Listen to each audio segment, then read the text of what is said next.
This isn't movie Battleground. I just still don't have a proper intro, and it's been a minute since I heard the music, so I let it run. Welcome, everybody, whether you do tune in and watch us live or tune into the replay afterward. The views on these have actually been solid for what this channel gets, so I appreciate everyone watching.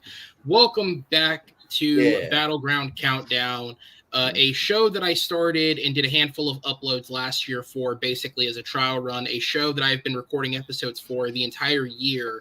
And at some point in February, I thought I had this plan to do 3 episodes over the course of Oscar weekend. That'd just be a fun weekend to start uploading. So I just kept everything on hold. It's all going to come out over the next couple of weeks. The schedule will be posted at the end of the weekend. But none of that matters right now because I am joined by 2 incredible guests, Mr. JPO Jordan Owens and Austin Howell, joining us today. Boys, how we doing?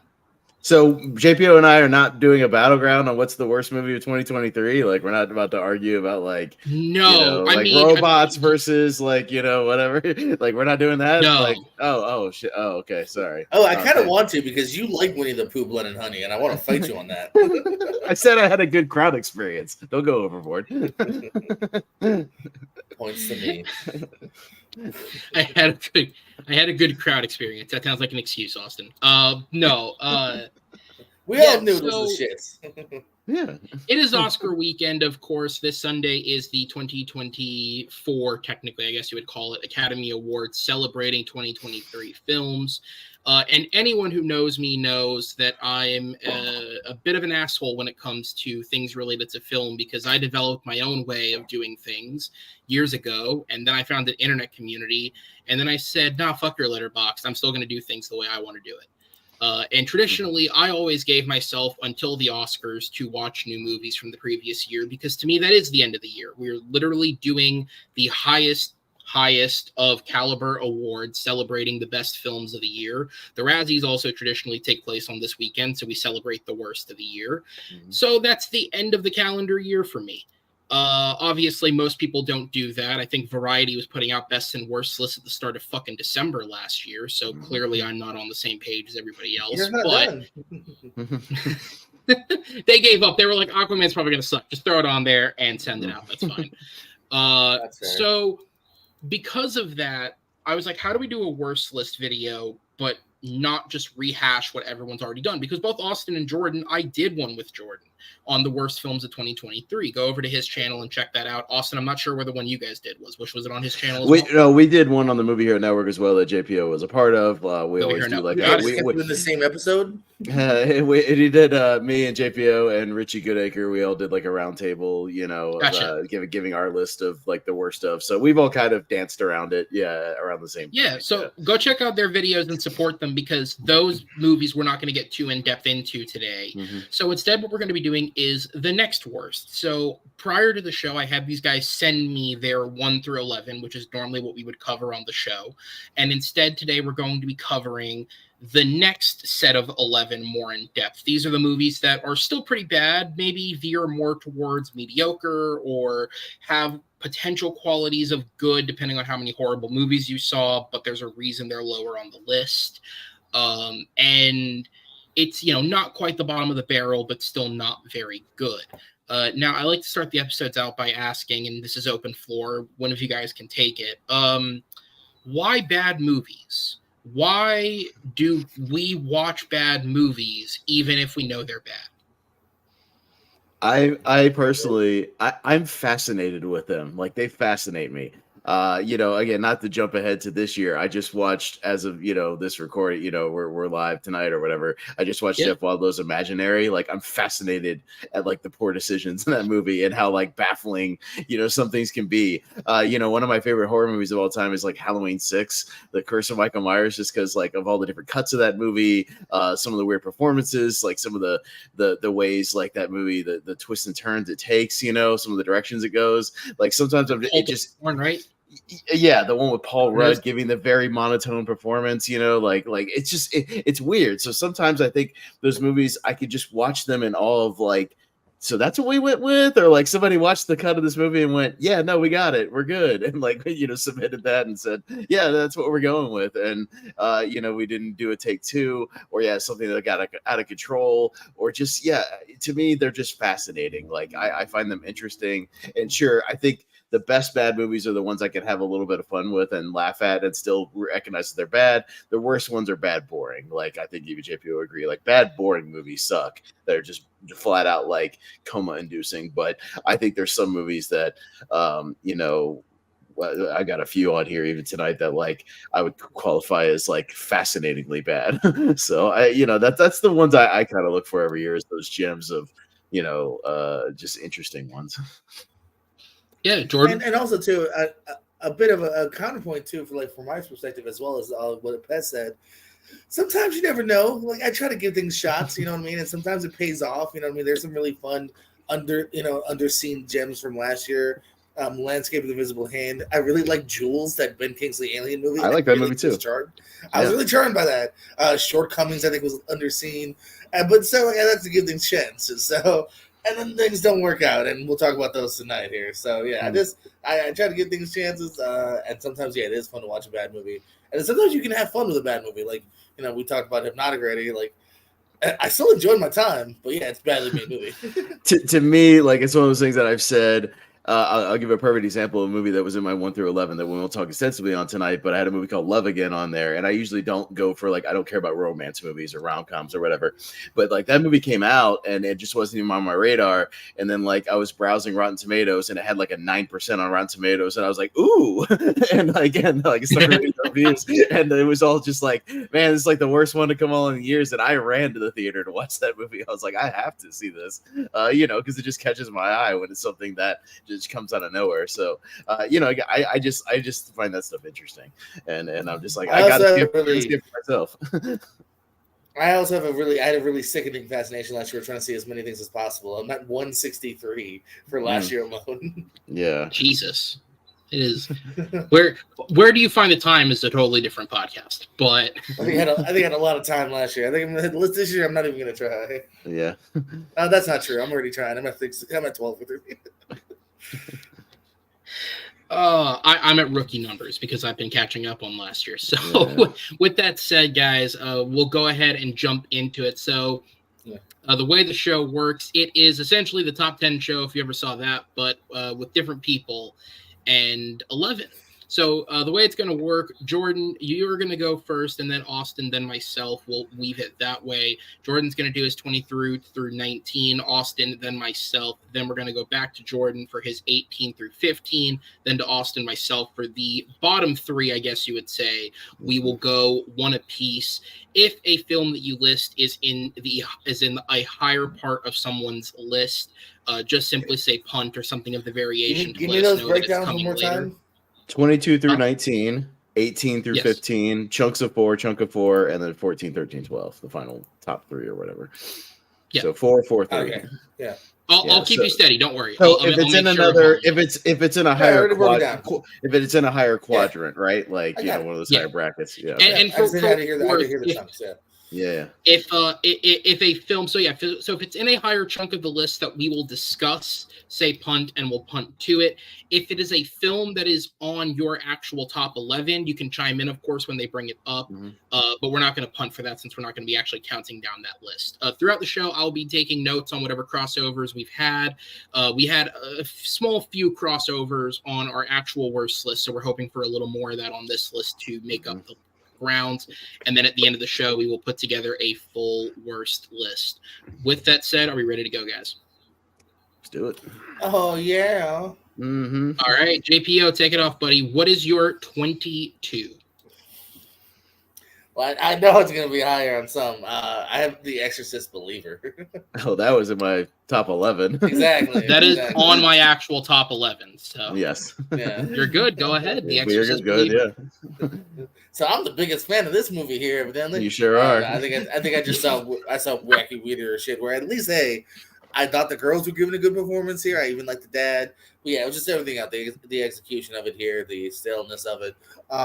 The very unnecessary retread of bringing up the old star just to kind of shoehorn her in. You can literally cut out her scenes and what mattered to the movie here. It reminded me of Texas Chainsaw Massacre from a couple years back. That one might have been slightly worse than this one here, but still. Just kept putting too much eggs in your basket too, because we already know that like they wanted to do a trilogy with Gordon Green, and I can't believe they're gonna. I don't think they're gonna go forward with that anymore, based on the money and the reviews this movie had. So He's already been this fired. is just. It's in limbo Oh right now. yeah, Is it? Yeah, Okay. I don't think they technically fired him. They used the term dropped out, but Oh he yeah, is no, they like the AEW thing. They just actually. didn't renew the next 2 movies. You know what I mean? they're Like still yeah. moving Scheduling forward, conflicts. Uh-huh. I don't see how, like, you'd have to do it with, like, I think one a little bit more time away, and then another director. Unfortunately, it's because I think they kind of started off with a whimper here. So yeah. Mm-hmm.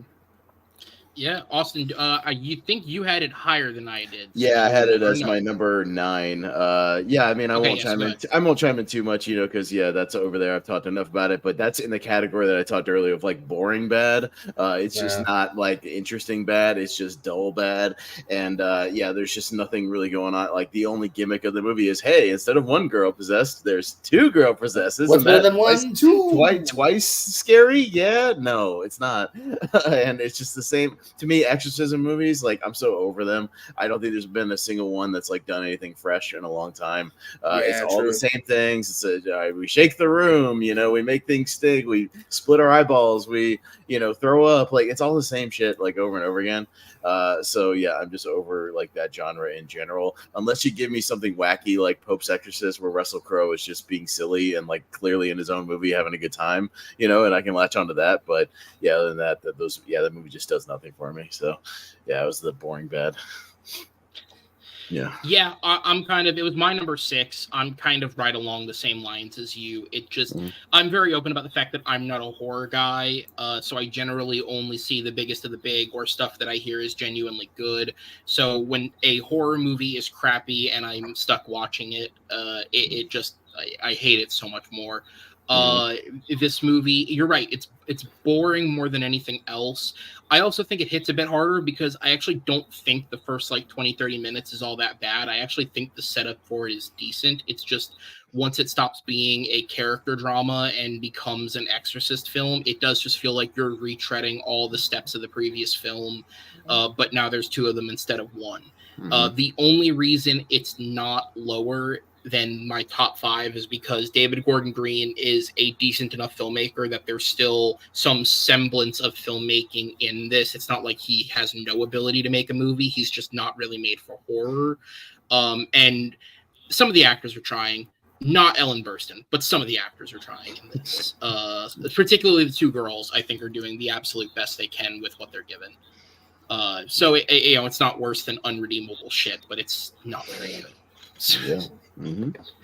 All right. So then, Jordan, 21. 21. We got let's score in Letterbox. You haven't seen it. The Drop, Hulu exclusive. Anybody?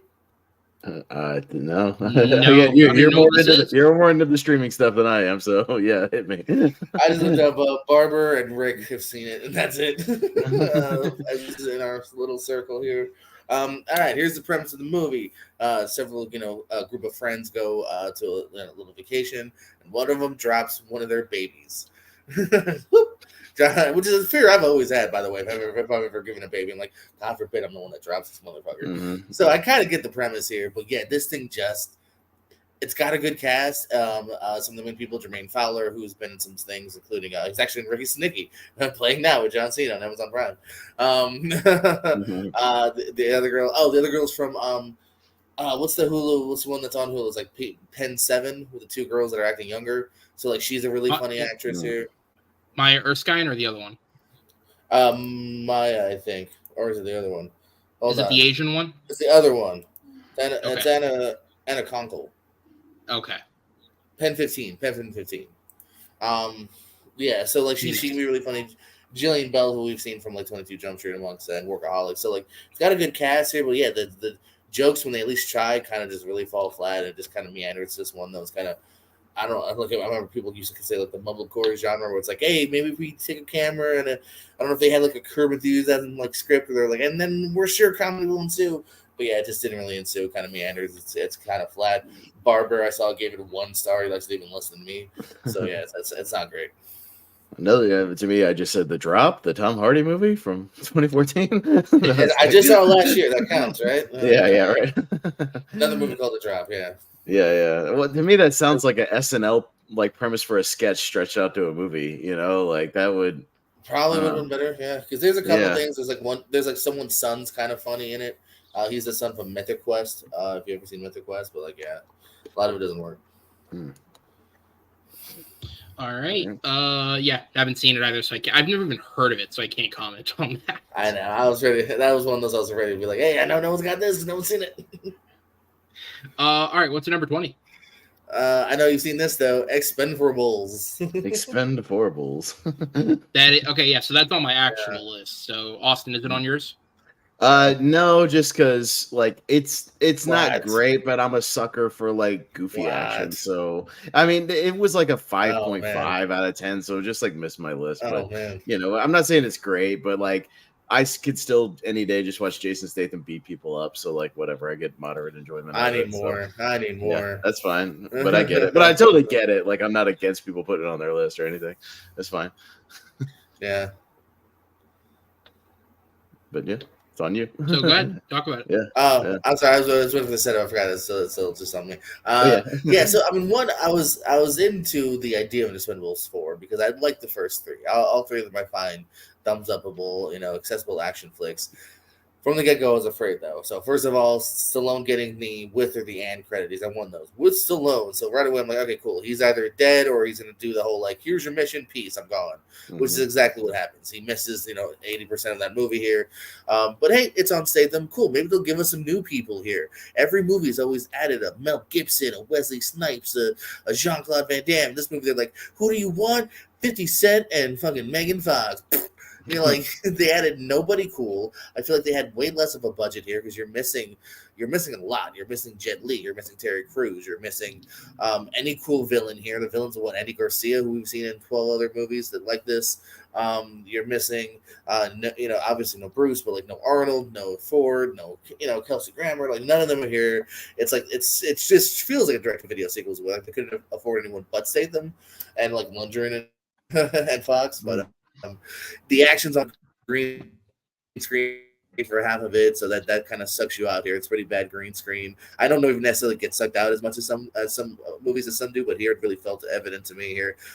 There's also a really weird. I can't tell. That's a weird spoiler. There was a weird spoiler as to like a guy who's who you find out died in a plane crash. That really bothers me because that guy died for no reason. But yeah, it's just a meh action flick here. Like nothing stands out. Nothing's really that good. It feels half-assed. Yeah, it's just very very forgettable. But franchise that has very much petered out. If they ever come back, they gotta fix this out with a better cast, a better script, everything.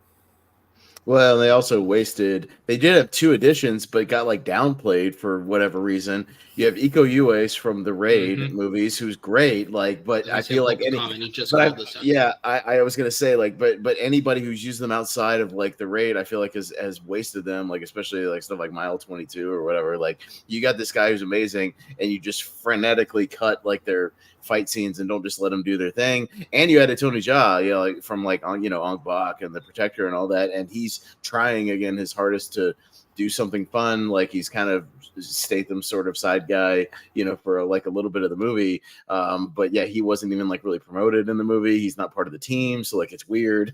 Yeah, I don't know why you add those guys and don't like make them like a more prominent thing, because like those 2 guys are both more than capable of stepping up to the plate for that.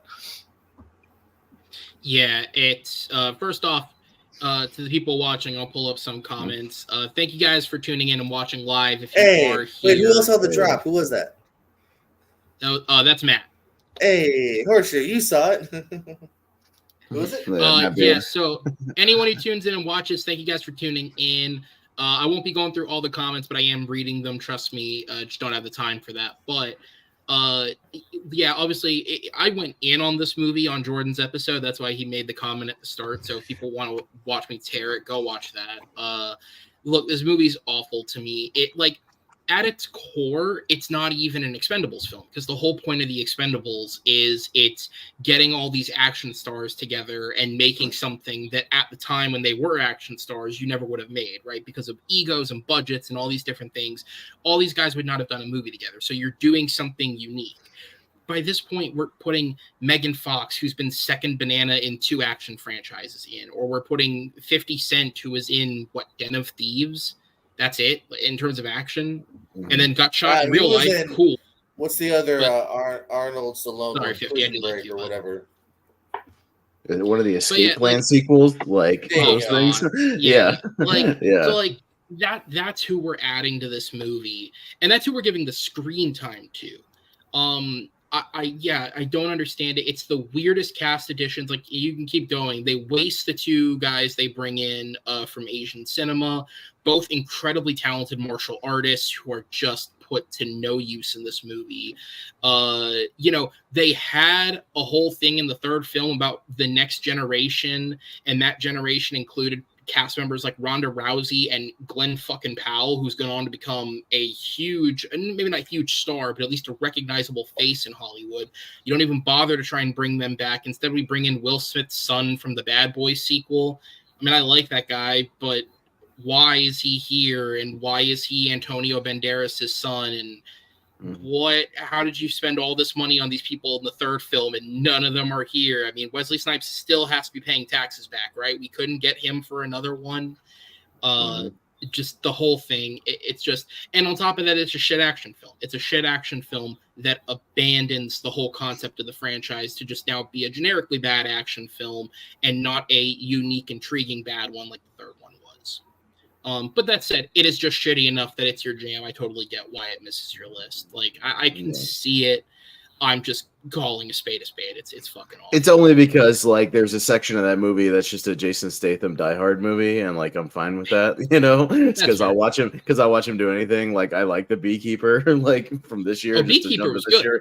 So yeah, like I'll watch Statham do just about anything. But just to somewhat tease, I do have a Statham movie on my list, so he's not immune from this for my list. All right, and then Statham Jordan had a pretty mediocre year. Yeah, he had a bad year last year. He had a bad year last year. Mm-hmm. Next is the Charlie Day vehicle, Fool's Paradise. Ooh, in my top 11. All right, so already we've had a good bit of crossover, so this is working out better than I thought it would. I told you, they've been coming in tonight. I did not see it, so Jordan, go ahead and jump in. Austin, you can chime in afterwards. Yeah, man, this is something on paper, this was like a highly anticipated movie for me here. I'm an It's Always Sunny fan. I'm a Charlie Day fan, and on paper, he's got a fantastic cast here. He's got all his friends. He's got several Sunny alumni. He's got Glenn Howerton for a quick second. He's got his wife, the waitress. He's got even the one girl. No Rob McElhenney though. But I know Jason Sudeikis, Adrian Brody, Ray Liotta, R.I.P., Ken Jeong, the list goes on, and none of them really have much to do. This is one of those comedies where I'm not even sure like where the humor is some of the times. Like sometimes I feel like they're just like, hey, we put this guy in a funny suit, and that's the joke. And hey, he's got funny hair. That's the joke. And it just another film just kind of meanders. It's just the laugh on land. But even then, like I'm not even sure where sometimes the laugh is supposed to be. Charlie Day is maybe trying to do like an old school, just practical kind of funny thing, and that doesn't totally work. It also another thing that several movies did last year, and not even just last year, because even Ricky Snicky has a really weird ending. This has a weird ending, Robots, where it's just very unearned ending, where all of a sudden, like real quickly, they're like, "Oh, we got to end this." Oh, you care about his relationship with Ken Jeong, don't you? No, you don't. So it just kind of ends kind of whatever too, which is a really weird ending. Then again, I don't know what they could have done better, to also be honest. So yeah, this is also one of the biggest disappointments of the year.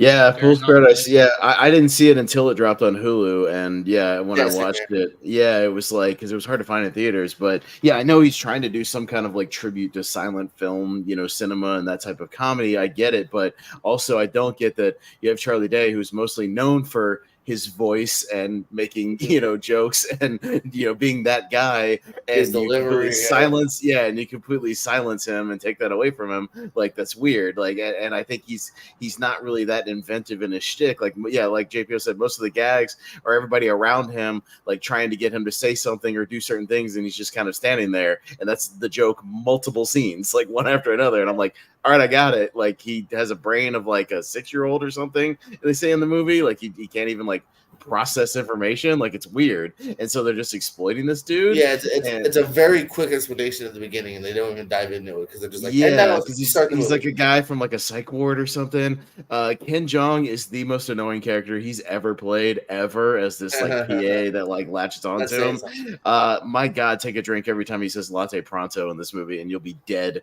like 20 something. minutes into this movie. It's awful, and yeah, and that's saying something because he's had some annoying performances, but yeah, everybody in the movie's wasted. It just feels like a weird experiment that I don't know what he was going for, and it just kind of failed. It's This a is big like a mess. bad SNL skit that goes on for 2 hours, kind of thing. Yeah, way too long. Yeah.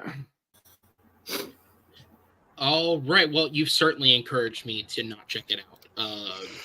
Yeah, this was one like I'm I sorry, like Charlie Charlie. Day, and I like a lot of the people. Yeah. I like a lot of the people who were involved, and then Austin, I think you were one of the people who saw it first, and it was just the word of mouth was just it's awful, and I was just like, you know what, there's other because this was at the same time Hypnotic came out, and it's like there's other bad movies that are more intriguing than just a bad comedy. I'll see the others.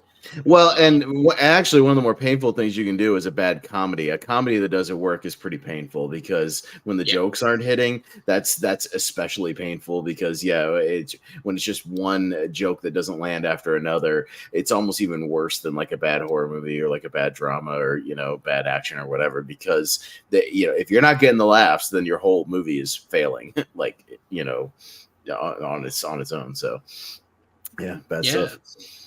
Absolutely. So, Austin, we're going to go to your number 22 next, sir. Okay. What is it to start it off? My number 22 is Killmatic or whatever his name is. Other remake he did. One of them made my top 11. His other one is in my top 22. White Men Can't Jump.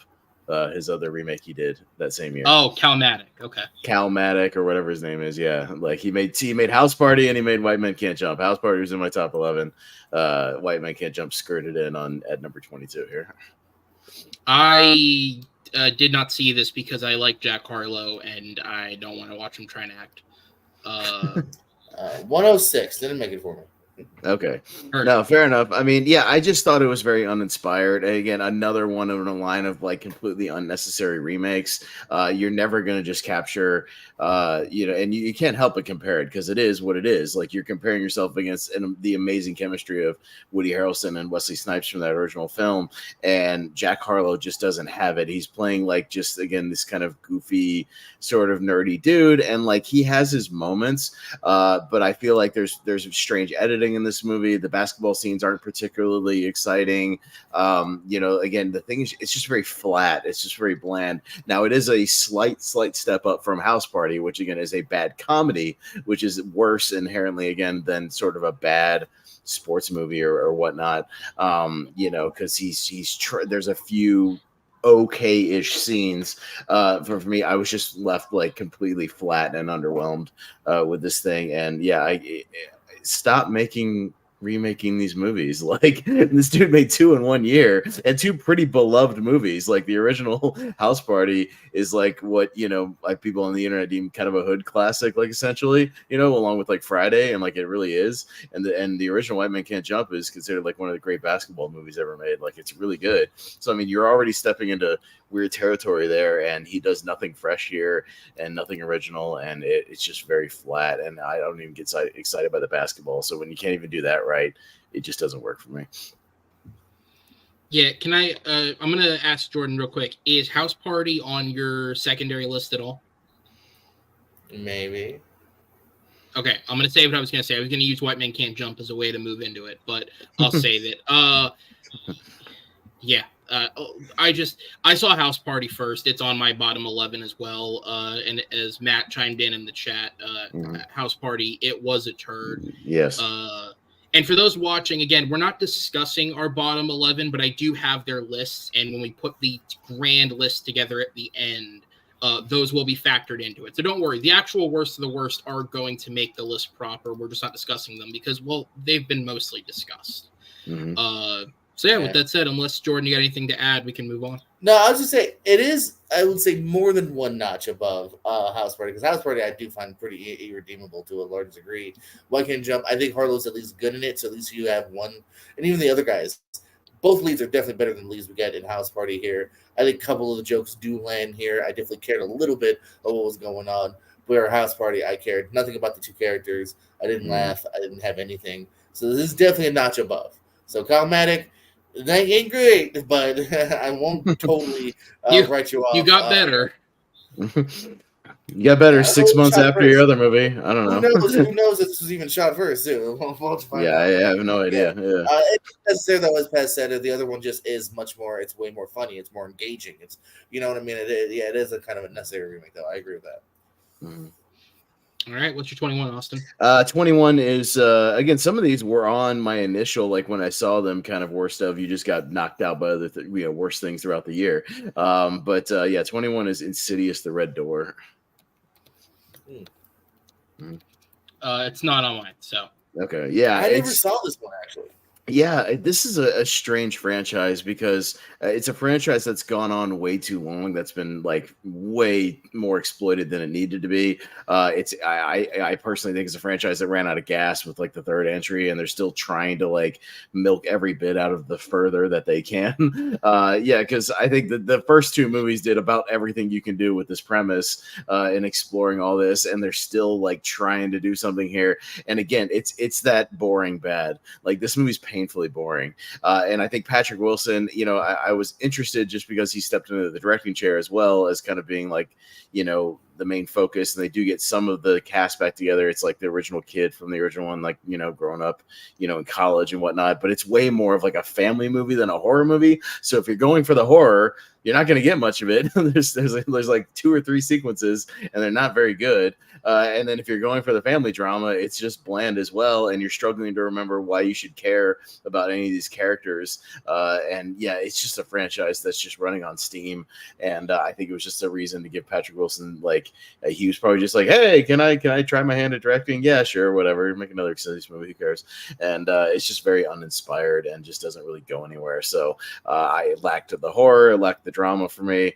The highlight of the movie is the kid has a roommate, and I forget her name, or not a roommate, but like is in the same dorm area or something like that. She's the most lively person in the movie, who like is kind of the perspective of the audience, like calling out how weird all this stuff is and how they're treating it as if it's completely normal. And she's like, no, like this is weird. What's happening to you guys? Like you guys should not be treating this like it's completely and utterly normal that you're going into this goofy thing and having these lucid dreams. Like this is stupid. And like she's the one calling out all the nonsense in the movie, and it's the best thing about it. But so it's the reason why it's not in my like top 11. But yeah, just kind of a boring horror movie, very flat.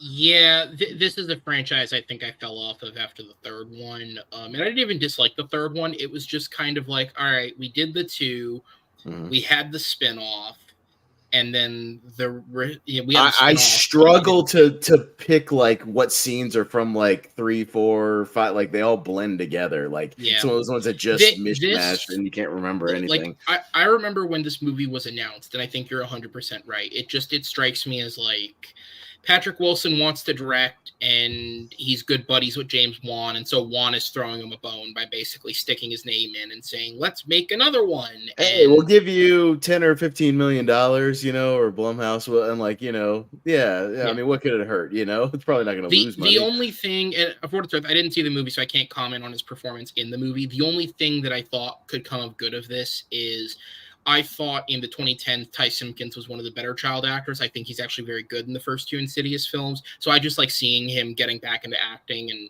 I don't know how he is in the film, but it's just nice to see him. I think it's more his character is kind of unlikable in this film because he's doing the angsty teen thing that we've seen in every horror movie where it's just like, ugh, Dad, can I just like go be my person? Ugh, Dad's dropping me off at college. Ugh. And like literally Imaginary does the same shit with one of the girls in that movie. I'm just over that trope. Like I'm so over it. Just the teen that just despises their parents. Like, can't we have somebody who gets along with their parents? I get along with my parents. Like, can't we just have somebody that gets along with them? It's like if the kid from Boyhood was in a horror movie. I'm over that trope of just like, oh, ugh, like everything, how dare they care about me? Like, ugh, gross. I can't stand that trope. It annoys me. All right, what's your number 20? 20 is Mafia Mama, the most baffling movie of 2023. I'm not kidding. I almost watched this the other night just for the sake of, would it be on the list? And then I decided not to. So it's the strangest movie that came out 131. last year. Okay, interesting.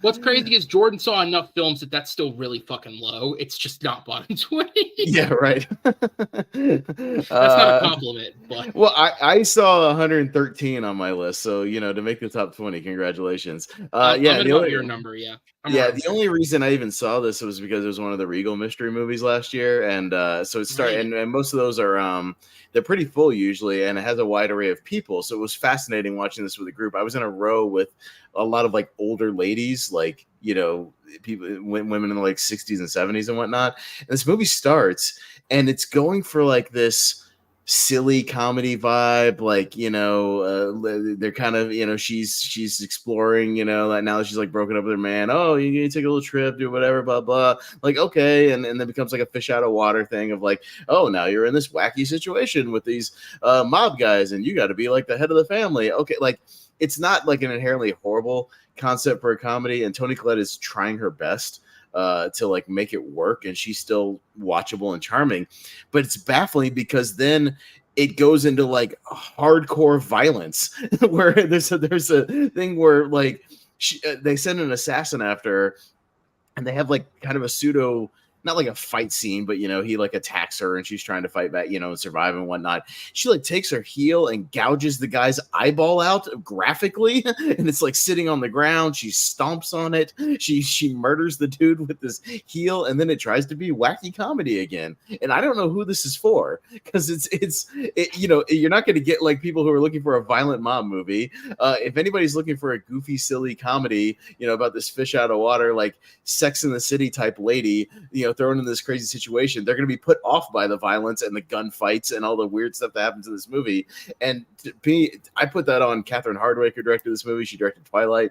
It's badly directed, and I don't know tonally where this movie's supposed to be. It's one of the more conundrums of 2023 to where like I have no idea who this is for, like whatsoever, because the people who you're targeting for, like I said, the one genre are going to be put off by the other stuff and vice versa. So I don't know who this is for. I don't know why it was made. It's a genuine conundrum. Like I don't understand what this movie is. And I was just dumbstruck by the end of it. I just have to say, and it'll come up probably at least one more time for sure. Yeah. The Regal mystery movie is one of the greatest things. Obviously, it's inspired others to do it now. It's one of the greatest things that's ever been invented, because half of these movies are not good, but goddamn, is it funny to like get an audience because it's cheap into a They kicked off 2024 interestingly with that Founders Day movie, because by the end of the movie, I shit you not, in my screening, 80% of the audience had walked out. So that was interesting. That's nice to know that people have limits. They're like, no. Even at $1, I think that one was like the kickoff of the year. They promoted as like the $1 one, and I have the unlimited, but most people walked out. Even for $1, they couldn't be bothered. I thought that was hilarious. Dude, not on the worst list, but probably the funnest movie experience at a mystery movie I had this year was Theater Camp, because clearly my theater thought it was going, I forget what horror movie was coming out around that time, but my theater was convinced it was a horror film. Like I heard multiple people talking about it. And then of course, before they start the movie, they put up like the marketing banner for the film. So Theater Camp shows up on screen, and there was an audible groan. Some people left the theater, and just immediately this theater was against this movie because of their expectations. And by the end, there were people doing stand-up applauses. Like it turned the audience around. It's interesting. Yeah, I went to one where everybody was convinced it was going to be Argyle, and then it was Origin, the Ava DuVernay movie. Oh, that's an experience. What? You couldn't have a completely different movie than what everybody was expecting it to be. Yeah, it was Jesus, strange. That's God damn, I had to get in the mindset to go watch that film. That is exactly. Yeah. Why would you spring that on everybody? Exactly. And I like that movie. But JPO, did you see Mafia Mama? Hell yeah! So no, I remember you actually said kind of partially based on your recommendation or your. I don't know if it's a recommendation, but no, I remember telling you guys being like, "This is the most baffling movie like I've seen all year." Yeah. You might want. Well, I was more like, I need more people to see it. Like, am I alone in this? That's what I mean. What is going on? Yeah. So it was on Paramount /Showtime, I think, and I was like, yeah, let me throw it on. And yeah, it is very tonally kind of all over the place. Kind of like I said, it's a good. You made a good point of like, who is this really for? It held my attention enough to where I do have a higher on my list or lower if I get for this list. But yeah, it's not great. Tony's good in it, I guess, and yeah, but like yeah, it is ultra violent here. Like you said, I mean, eyes are getting gouged out, people are just dying left and right, and like, but is it meant for 40-year-old women? Like I don't know. So yeah, so And then they have a a weird rushed, little movie. like weird montage of a courtroom case for like 5 minutes at the end of the movie, Yeah. that like out of nowhere, and I'm like, what the fuck is going on? Like it's weird. I can't not recommend it if that makes sense. You know, like if you want to see the strangest movie of 2023, this might be it. Yeah. It makes a case for it. Yeah. All right, so then what's your number 19? My number 19 is The Sound of Freedom. Oh, okay. Yeah. It's not not on mine. Yeah, it's look, Well, Jordan, some people, I'm assuming no. No, I kind of like the movie. Okay. Look, to me, it's more about like the people being like, "This is the greatest movie ever made. You need to calm the fuck down and see more movies because this movie's not very good." Like, Well, I don't know hold what the hell on, you guys are hold on. smoking. This movie was distributed by Angel Studios, the Yes. company known for The Chosen, and marketed towards the Christian audience, who are Right. normally treated to God's Not Dead and War Room. This I know it's not the brightest audience, yeah, that you could go for in a movie. Yeah, and there's I won't even go into the shady shenanigans of like their box office and what it really is because of them buying their own tickets. That's if any other movie did that, we'd be calling shenanigans. But okay, but anyways, like yeah, I just don't think it's not a very well made movie, and I thought it had legitimately bad performances in it. I think Jim Caviezel is giving one of the worst performances of the year. He is super tonally flat in this movie. He's giving zero emotion. He's a guy who I think used to be a good actor, but I don't know what he's doing in this movie. Like there's these flat monologues he gives at the very beginning. There's weird editing where scenes just like start and stop. Just poorly made, poorly lit scenes. I think Bill Camp is like giving the most interesting performance in the movie. As the guy he kind of meets up with. Bill Once Camp's he goes on really a little mission good. and whatnot. He's decent, but like he's the best thing in the movie. But he's sitting across from Jim Caviezel, who's giving nothing. And yeah, I mean, does it have like some things that get to you? Sure. Any movie where it's children being exploited essentially, and traumatized, like yeah, it's gonna get to you a little bit. But this movie's way too long. By the time it got to the third act where he's doing like a Rambo mission, I was like, what the fuck is going on? Like will this movie just end already? Like it gets to that island sequence and I'm like, wait, we got a whole nother 30 minutes of this movie where he's got to go do another thing. I was thoroughly bored with this movie. I just don't think it's like as affecting as they think it is. And yeah, it's just technically not very well made. And I mean, I won't even go into the stuff about the real guy behind the movie and some of the shady shit he's done. That's like a whole nother issue. But yeah, I just don't think the movie's very good, and it just did nothing. It did nothing for me personally. So yeah, I've got it on my list. Jordan, any thoughts? Or ready to move on? So I do have this at 86. So I have this quite significantly higher, but I don't disagree with a lot of what Pez said here. It is not the best execution. And I don't think I agree with Caviezel.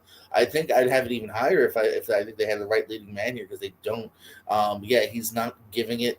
When it's supposed to be emotional, you're not totally buying it. I kind of bought him a little bit as the creep when he's playing a creep. It's weird that he gets weirdly charismatic once he starts playing a fake pedo creep. Like it's very strange. Like, he's kind of he perks up for that. Okay, that's odd. All right, but he downplayed it too much when he was the other guy. I think he was trying to be too stoic, and it doesn't totally translate. But like I maybe just because I do like the intention of the movie here, I really like Bill Camp. I think he gives a great monologue at one point as well as why he's doing it. Pez is right though. I even too checked my watch when I was like, oh, we're not done. I really thought we were done after like a certain segment. I was like, oh no, we're still going for another 40 minutes. So yeah, it's definitely got its flaws, but like I think it is. There's enough good in it as well. Again, maybe between Camp and kind of the message here, and I at least was intrigued to see how it would play off. So. Yeah, I missed this one simply because there are just certain movies that I don't have an interest seeing with an audience, and it's not even about like the supposed audiences this movie was bringing in. It's just more about the topic of it. I don't really want to see that in a theater with other people. And then I just never got around to it afterwards. However, because this movie was a hit, and even critics gave this movie on a general a positive score, I did go see The Shift, the next movie they put out. That That's in movie's my terrible. bottom 10 of the year. Yeah, that movie's terrible too. Awful. Yeah, that movie's bad. And they've got another movie. The same director's got a movie in sort of limited release like right now. Yeah, Cabrini, which is getting good reviews. So maybe he got better. I don't know. But yeah, even then, like when I see the director of Sound of Freedom, that doesn't exactly for me like appeal. It's like I need to run to the theater and go watch this movie. And it's another one that's like 2.5 hours. I think partially it's the editor's fault too. Yeah, the editing was not good. And it is worth noting, this was a movie that sat around in limbo for years. You question like what was done to it while it was in the process of being made. Mm-hmm. Oh, they probably also just had way too long to think about it. And that happens, right? Sometimes if you sit on a movie for too long and you re-edit it and you edit it, you make it worse because you're just overthinking. I dropped this earlier tonight. Let's see if it explodes. All right, well, while Jordan blows himself up, I'm going to go ahead and move on to my number 22. He survives, and we'll move on to my list. So I had a couple of films vying for the top because I had a couple of films that I just gave a flat 5 out of 10 to. And these aren't the ones that I hated the most, but they're the ones that I thought had the most interesting talking points because both of these films I gave a 5 out of 10 to were really well received. So I'm on the opposite end of the scale with these two, which is why I'm bringing them up. My number 22 is Bottoms. Get out of here.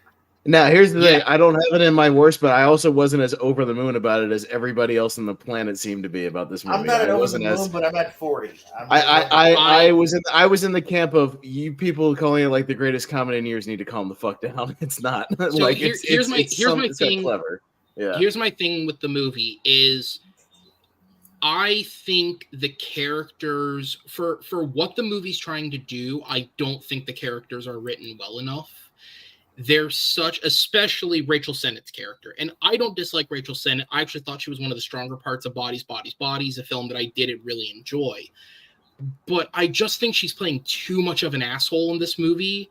And especially when you get to the third act breakup, for lack of a better term, and it's Ayo Edebiri's character you're following, and she's the one that's having the emotional sort of moment, and I need my friend, and you don't really get any of that with Rachel Sennett. She's kind of just forgiven for the behavior. It just really puts me off this movie.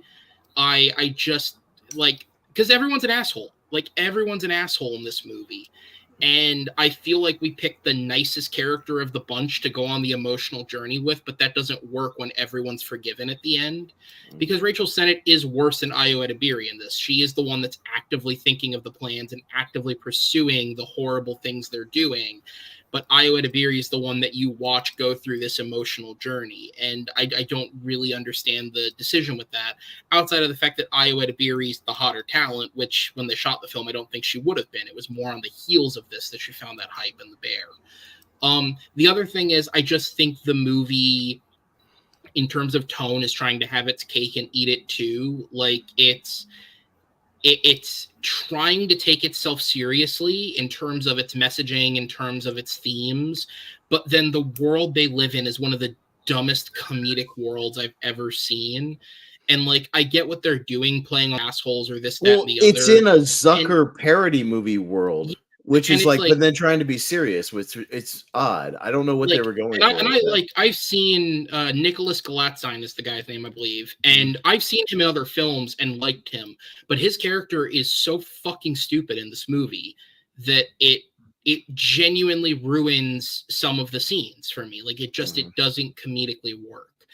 I understand, I can see why it appealed to people, and certainly this movie is trying to be like what Superbad was 20 years ago, but for women.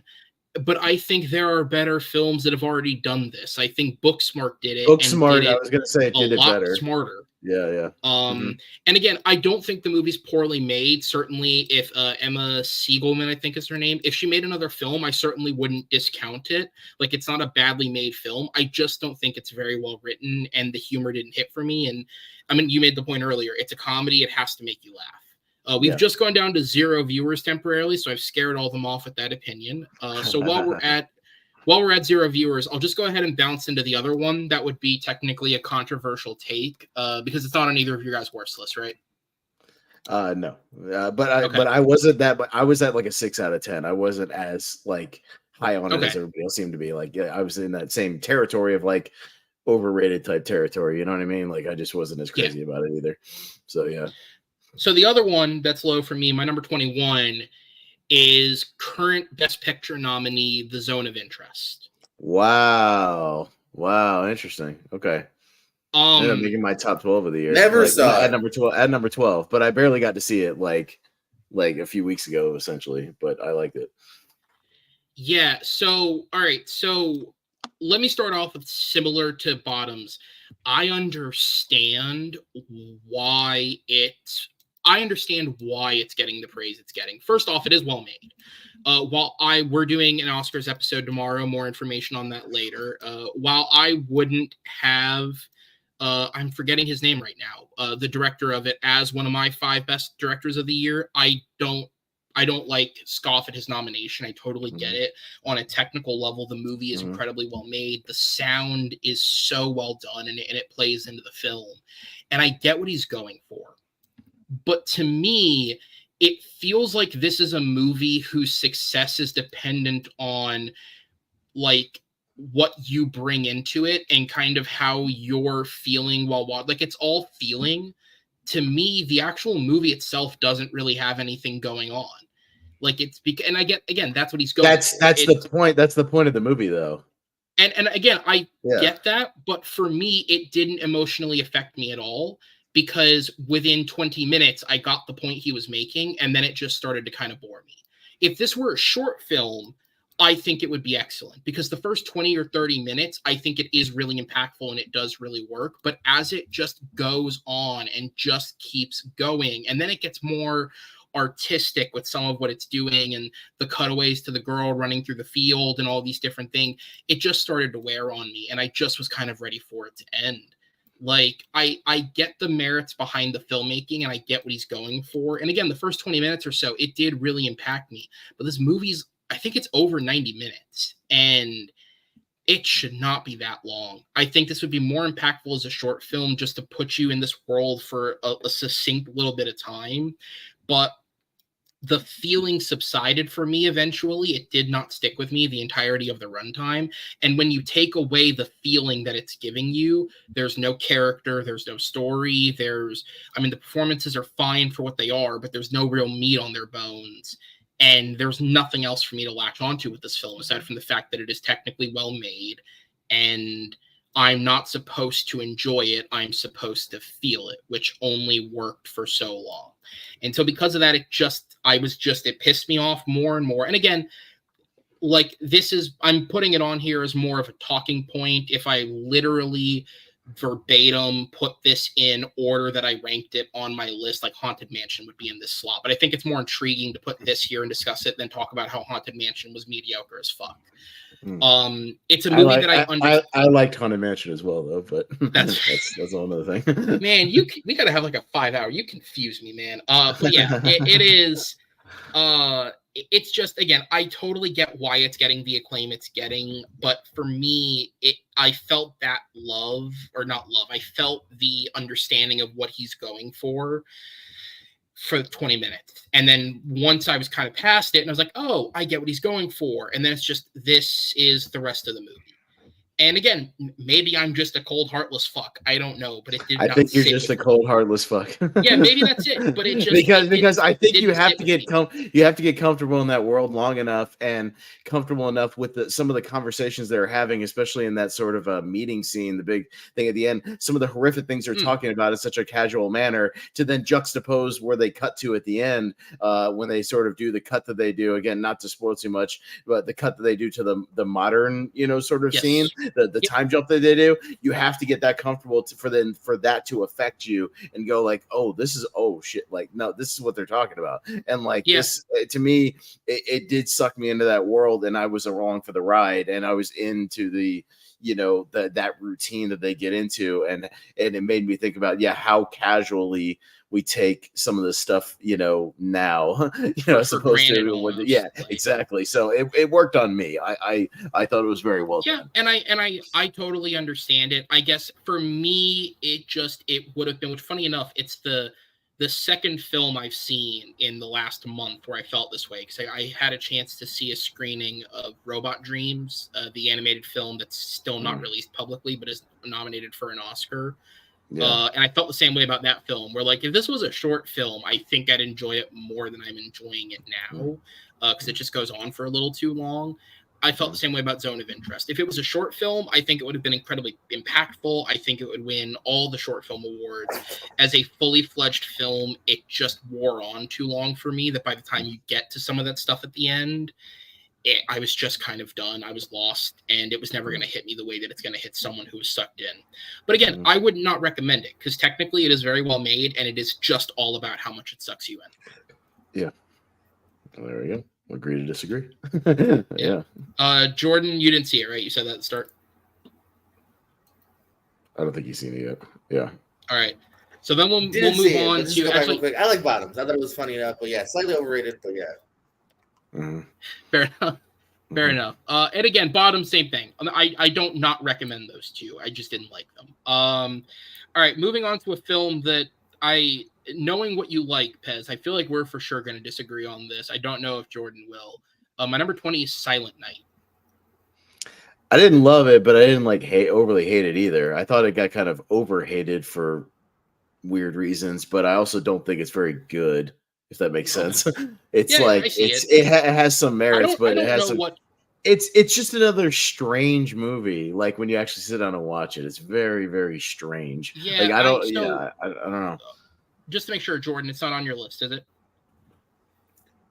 I didn't see it. Last time I checked, it was still a $20 rental, and even if it's not, I'll probably wait till some sort of streamer has it.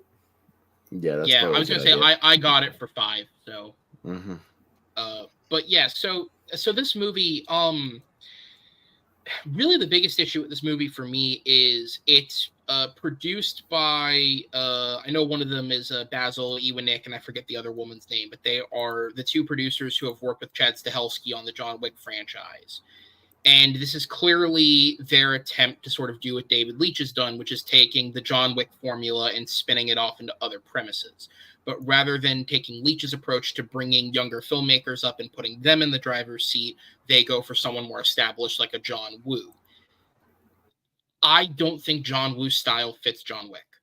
I think he's too artistic in nature. I think he's got too much of his own sense of how he wants to do things.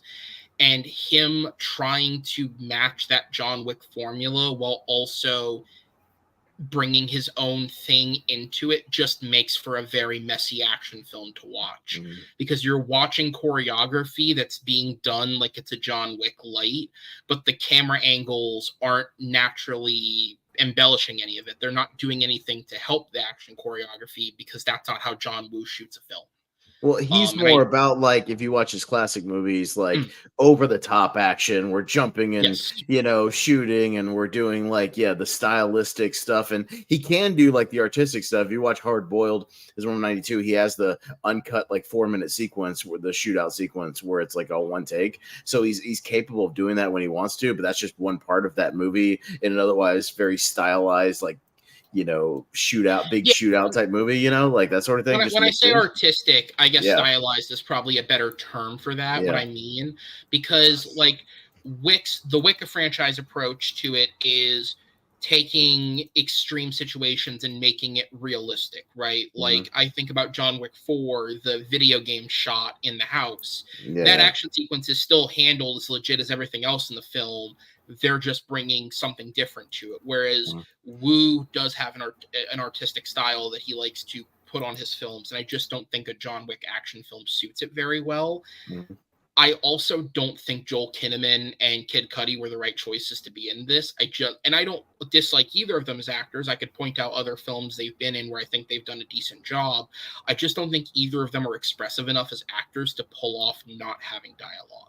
Well, he just has the same frowny face the whole movie, essentially. So, yeah, it's like one. And so the premise is kind of DOA, because you don't have an actor that can fully bring it.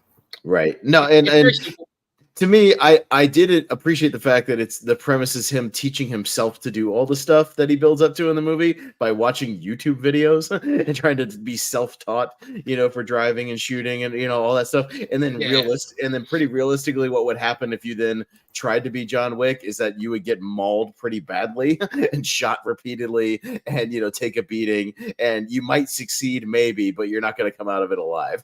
You know what I mean? Like maybe. So I did appreciate that realistic tilt of it, if that makes any sense, of like, no, if you tried to do this in real life, you probably, it's kind of like the first Kick-Ass, like you would get stabbed immediately or shot, and like it's not going to work out well because you're not a special forces person. So I did appreciate the fact that it was I at least liked the premise of a regular dude who has no military background or fighting background or even police background, nothing like that, trying to be like an action hero, and what would actually happen. I at least appreciated that, more than anything. But yeah, the rest of the movie, it's a strange concept of like them not having any dialogue, and it's just not, so the characters just aren't that interesting. Yeah, it's just a mixed bag for me, for sure. All right. And then my number 19 is the Disney animated film Wish. I didn't see it. Jordan? Still haven't seen it. Waiting for it to drop on Disney Plus.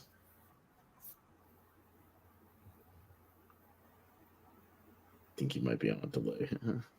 Yeah, he's lagging a little behind us. Okay.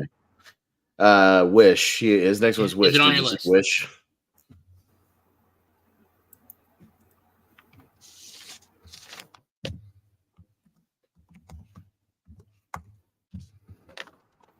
He's just frozen at this point. What about me? Is Wish on your list? Wish. God, you think I would have seen some of these movies? I saw 160 of them, but no.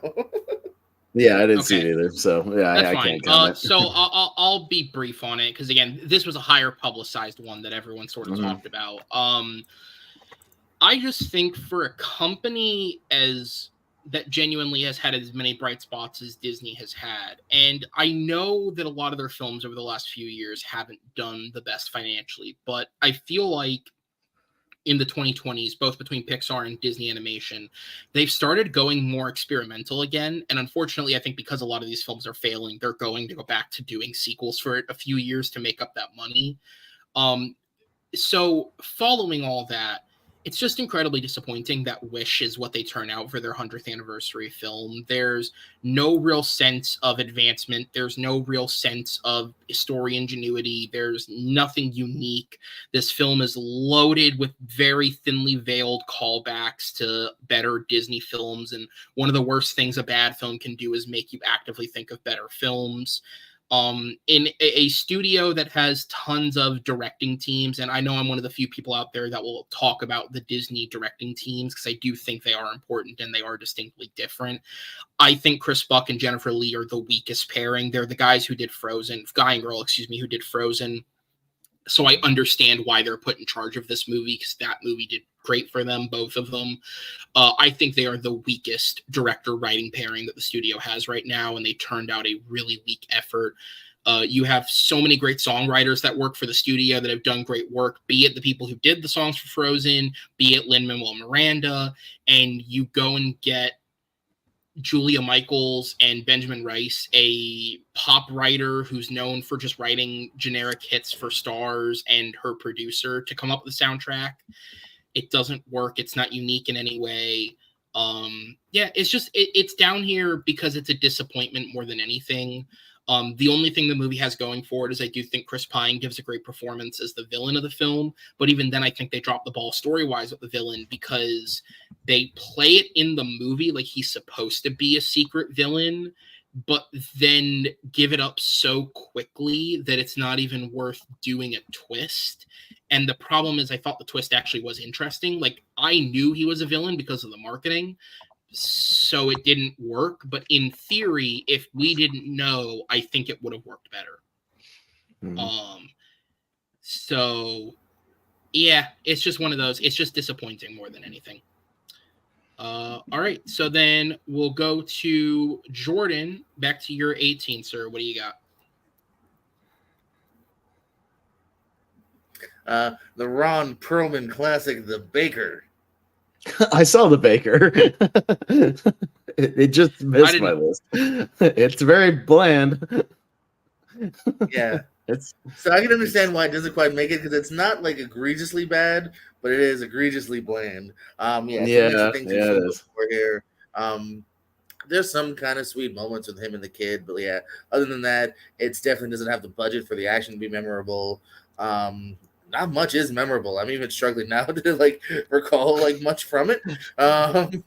Let me cheat and maybe click on it. Yeah, because Even the fight, the fights are just him like choking somebody and punching somebody once or yeah, twice. because I mean, And like unfortunately, that's like it. not to be mean, but like probably because of the budget, they can't really hire like a really good enough stunt double. So like, there's probably not much he can do on permanent range anymore.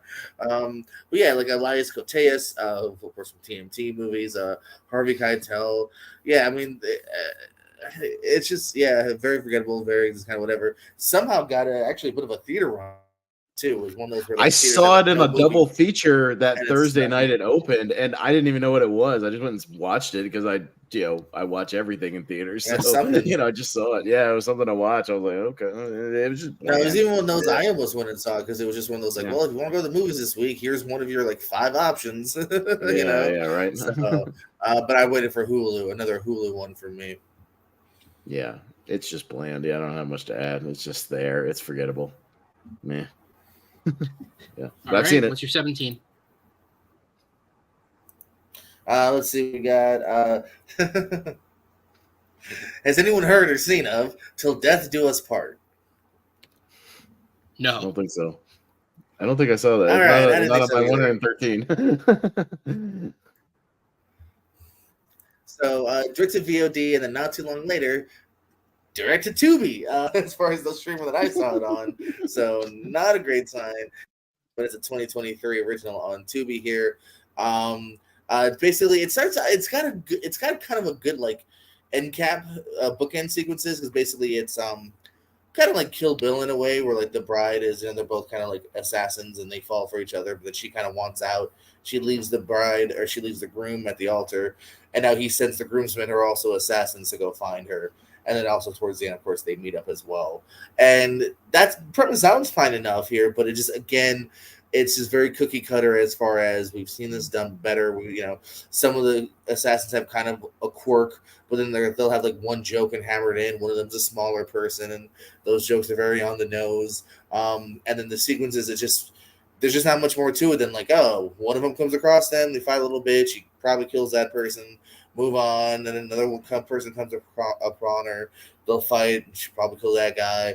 And yeah, there just wasn't really much to it here. Cam Gigante is kind of the main villain of it here. He's just kind of annoying. Like, he's kind of charismatic, but also just kind of annoying here. And the kid who's the fridge in the Jumanji movies, the actual kid version, he's the husband at the end. And so there's a couple interesting scenes where you see something here, and then the other 70% of it in kind of one location. It's not very memorable or good. So that's what we got at 17. JPO and I stumbled upon a theme of a lot of bad movies when we were talking about bad movies that have like a wedding scene in them in 2023. Yeah. Like, there's a lot of them. There was a lot of them in 2023 that either had a wedding at the end or something in the plot involving a wedding. Like another one on my list here that we'll talk about tonight that had a wedding. Like it was a bad thing. Like, if you had a wedding in your movie in 2023, it's probably a bad movie. So avoid that. Be good. Yeah. There were shotguns involved.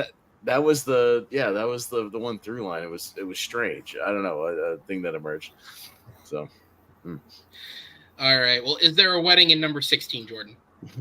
There's not, but continue to me to talk probably by myself here because I doubt anyone's seen it. One Day as a Lion. Say that again. I think I've heard of it, but, as a lion. You know why you heard of it, Pez? Because we've talked about it. That's the only reason we've heard about it. Oh, okay. This might have been. This is probably my halfway worst of the year. Oh yeah, I remember you talking about it. We did a halfway countdown, like halfway through 2023, and he had seen more of the streaming stuff. I saw worse later on. Yeah. Now that we're doing a part 2 worst, now I will talk about it again. Yeah. again, on paper, I don't mind it here. Scott Conn is sent to, in order to pay off his debts, sent to kill J.K. Simmons here because he's kind of a nice guy / chicken shit. It doesn't work out. So yeah, I like that premise here. Hey, Scott Conn, J.K. Simmons, cool. But then it ends up being very unearned a love story. He kidnaps this chick, kind of threatens to kill her, and then at some point, we're supposed to believe they kind of fall in love, I guess. So it's very unearned, very quickly done. The J.K. Simmons thing is very abrupt. Frank Grillo, who's also like the main crime boss who sent Scott Conn, the ending of that is so abrupt and kind of out of nowhere. It's very unfulfilled. You're ramping up towards what ends up being nothing. Kind of spoil the ending in a weird way or a small way. Yeah, it just ended up being a very kind of weird on one tail, forgettable on another end movie that I wanted so much more out of. All right. So then sorry, just all films with neither of us have seen. What's your 15? Yep. Easy breezy. Maybe somebody saw this too because it's basically The Baker again. It's the retirement plan, Nicolas Cage. Oh, I missed it, but I wanted to see it just because, it was like that and The Baker came out around the same time, and I was like, these look like the same movie, right? With a couple same cast members, like Joel David Moore's in both, and they both have like Ron Perlman, and they both have Ron Perlman with a little kid, including this one. Yeah, I was like granddaughter ends up with Ron Perlman. The same universe? Like, is it the same? It's a sequel. They shot them at the same time. Yeah, right. He just went to the other set that was like right down the road. Yeah. Maybe I'm actually curious to look into it if it is at the same studio at least or something. Because again, the budget is just not here. Nicolas Cage, unfortunately, too. Unlike what did I just see? Army of One or Sympathy for the Devil, which I also didn't like, but at least Sympathy for the Devil, Cage gets to be very Cage here. He's just kind of fine here. He plays kind of a bit of a drunk who maybe knows a thing or two about fighting, and it's just but he's even not been able to give that much of a great performance here or interesting enough. They throw a lot of like cool character actors in for a scene or two, like Ernie Hudson's the buddy. Jack Earl Haley's one of the villains. Joe David Moore's a CIA agent. Who's that good-looking guy? What's the fuck's his name? Rick Fox, if you know that guy. Rick Fox is another agent, and maybe he's going to betray the one agent to get to him. And so one is thrown out too much. None of it's really cohesive, or you do care about any of it, let alone all of it. The Ron Perlman part's really weird because that takes a very kind of unearned turn as well that you just don't buy and you're not into. Unfulfilling is another word for that, for the way his character ends up here. It doesn't have the budget, so none of the action's interesting. It's a lot of like just bland shootouts with obvious fake rounds, and it just was one that again kind of like The Baker, but even worse in my opinion because of the potential of it too, of the cast members they got, and it just. By the way, you were right on the money. They were both produced by Darius Films and Productivity Media. They look like the trailers look the same. Like it was the marketing was the same. It had to be. I had other people on Letterboxd saying like, "Is this? Did they just?" They carry the exact same three producers.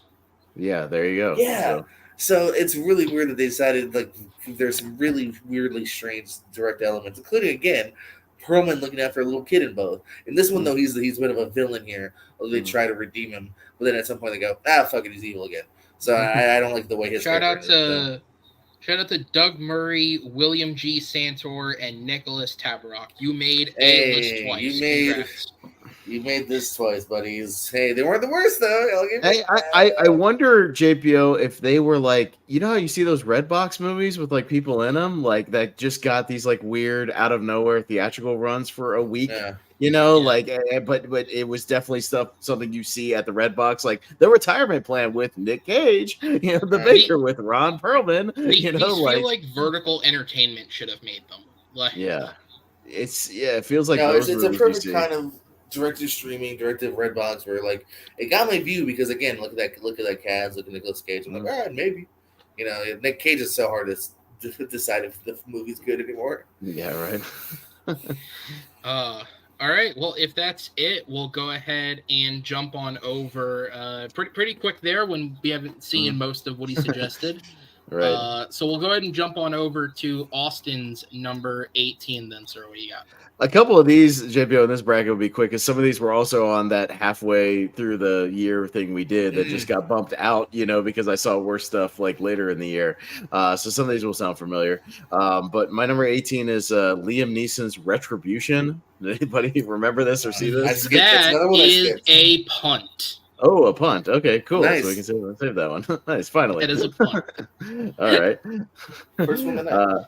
Yeah. What's your so, 17? 17 is the Apple film Ghosted with Chris Evans. That is still on my watch list. Okay. I agree. It's not very good. Yeah, go. Yeah, no, I mean, I won't be too long, because again, I talked a lot about it on that JPO thing, like halfway through the year. It's just one of these. I feel like I've seen like 10 of these movies where it's like the one person who gets roped into the other special forces person's, like, life or mission or whatever, and there's sort of a romance, like, and but the problem is that Chris Evans and Anya de Armas have negative chemistry in this movie. They have less than zero chemistry. Like, it is anti-chemistry, to where you just don't buy it at all that they end up together with each other at the end of this movie. Really wacky like action sequences, and it's just the same premise I feel like I've seen 100 times, and it just not done very well. You can tell there's some money behind it, but just because there's money behind it doesn't mean like I'm particularly interested. It just doesn't work. It just keeps going. Another one just keeps going and going and going, and we get to this like sequence in this tower restaurant thing, and like that doesn't work either. And then you don't buy them being together at the end because they've had such anti-chemistry in the movie. So I won't blame on and on, but Ghosted is I feel like Apple is in a strange spot right now. Like, they've had some good stuff, some bad stuff. Like, I don't know. They got the money. When the movie was announced, like, I remember hearing the premise and looking at the cast and looking at who was making it. It's sort of like, so Mexico has like Del Toro and Iñárritu and who's the other one? Cuarón, right? 3 directors who all kind of came up together from the same area in the same circles, but they are 3 different filmmakers, and just because they have a lot of similarities doesn't mean one could necessarily do what the other does. I wouldn't want Iñárritu to try and make a monster film like Del Toro. I think that's Del Toro's thing. Dexter Fletcher, it comes from the same circles as like Guy Ritchie and Matthew Vaughn. And this just looked like his attempt to try and do what they do when he's not that type of director. He's the more dramatic version of what they do. He does Eddie the Eagle and Rocket Man, which are brilliant. Yeah, and I like both those movies. Yeah, so and I wouldn't want Guy Ritchie doing Rocket Man, so I don't want Dexter Fletcher trying to emulate one of his films, because clearly it doesn't work. The reception doesn't work. No, it's not good. So I'll just leave it at that. JPO, any comments? Because you did see it. Yeah. I can't hear you. I think you're muted. You're muted. I see it on my end. Shit. I was like, I'm like 4 sentences in. 114. I have this. This is definitely it's a big disappointment one for me as well, because it's a big, nice big budget here. Like it's a new trend of like, that's why I'm a little afraid of like the Fall Guy with Ryan Gosling. It looks like the same movie. Yeah. Also, what was it? Channing Tatum, Sandra Bullock. Like again, it's just these kind of like City?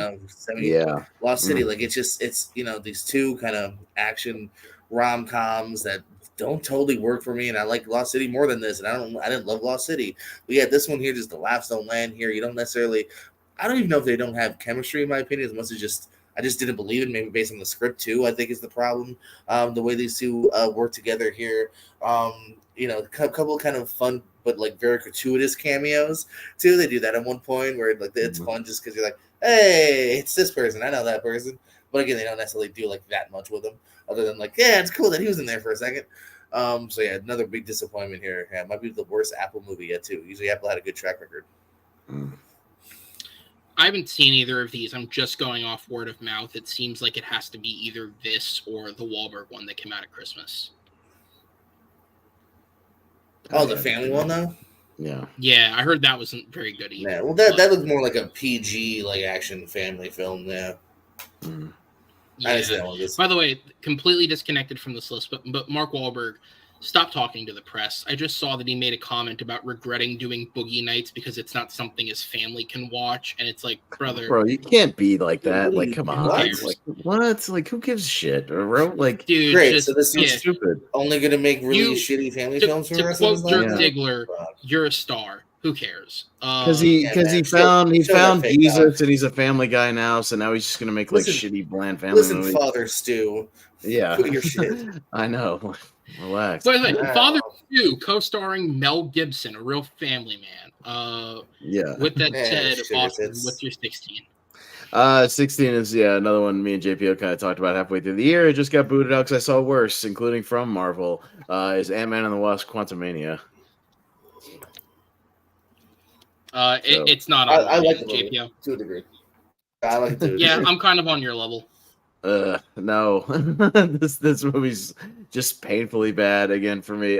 Just you take all the magic from the first two movies and a premise that is not used at all in this movie of them shrinking themselves down and Right. like running around a large world, and this movie might as well be set on another planet, like even though it's in like the quantum realm, because you're not doing anything with that premise of them shrinking, enlarging, shrinking, stuff that made those first two movies kind of fun, and like the fight sequences and some of the things he's running around doing the heisty stuff. It's just bad green screen, again, really bad CGI, like green screen stuff to where you can tell it's just them standing on a soundstage. I hate that shit. Like, I want more practical stuff in my movies. And also I can't stand Catherine Newton's character in this movie. Like, they recasted it with her. She is doing the same angsty teen thing to where, like, I hate you, Dad. How dare you save all of humanity from Thanos? Boo! What are you doing for me lately? Like, and it's the same thing Marvel's doing, where every one of them is a teenager that's smarter than everybody else, like for no reason. Like, I think it's just kind of silly. Yeah, really bad stuff. Like oh my god, the MODOK stuff is the worst, maybe the worst thing you'll see in a movie in years. Like, that is horrendous, really awful. And what's the payoff of that? Catherine Newton tells him, "Don't be a dick." Wow, that's really profound. You have the Jonathan Majors thing. Obviously, he's trying with the material, but you're also introducing and telling me this guy is the new Thanos, and he gets beaten by like a couple of ants. Like, I just don't buy. Like, it's just so underwhelming. Like, it's so just dull. I couldn't wait for this movie to be over. It just went on and on and on. Again, lame humor around every corner that doesn't work. Michelle Pfeiffer's character decisions in this movie make no sense. Her just not revealing any information until it's convenient to the plot just doesn't work for me. So yeah, I mean, I can go on and on. Like, I've ranted about it on other shows, so I won't. But yeah, it's just the MCU is, for me, these last two phases has been very painful and very with some really rough movies. So, but it just got bumped out because the Marvels was worse. So congratulations, Ant-Man. Marvel's is also not on mine, but I will agree it is worse. Yeah, just not quite that low for me. Just above it, but yeah, not that bad. Yeah, I don't know. My thoughts on this film is just, and to be fair, like Chris Brink brought it up in the comment, I feel like a lot of the people, like, the hate on this movie has grown throughout the year because people are rewatching it. I watched it. I thought it was fine. I have not seen it since, so I don't. And obviously maybe yours was just an initial, like, really strong, I don't like this. But for me, it was just kind of like, yeah, it's got a couple of chuckles. It's not better than either of the other two films, so I'm to just me, not running. the last like 5 or 6 MCU movies have just felt lazy, just really, really lazy, run by committee, just paint by numbers. They've lost their magic that they had since Endgame. Like, they've just lost all that magic. The multiverse stuff doesn't work for me. It's overly convoluted. Nobody can decide what it is, what it can do. Nobody can decide the rules. It's just very, very complicated for no reason, and I think they need to get away from it. Just me personally, but that's a whole other rant for another day. It's not. I agree with everything with less passion. JPO, any thoughts, or are we moving on?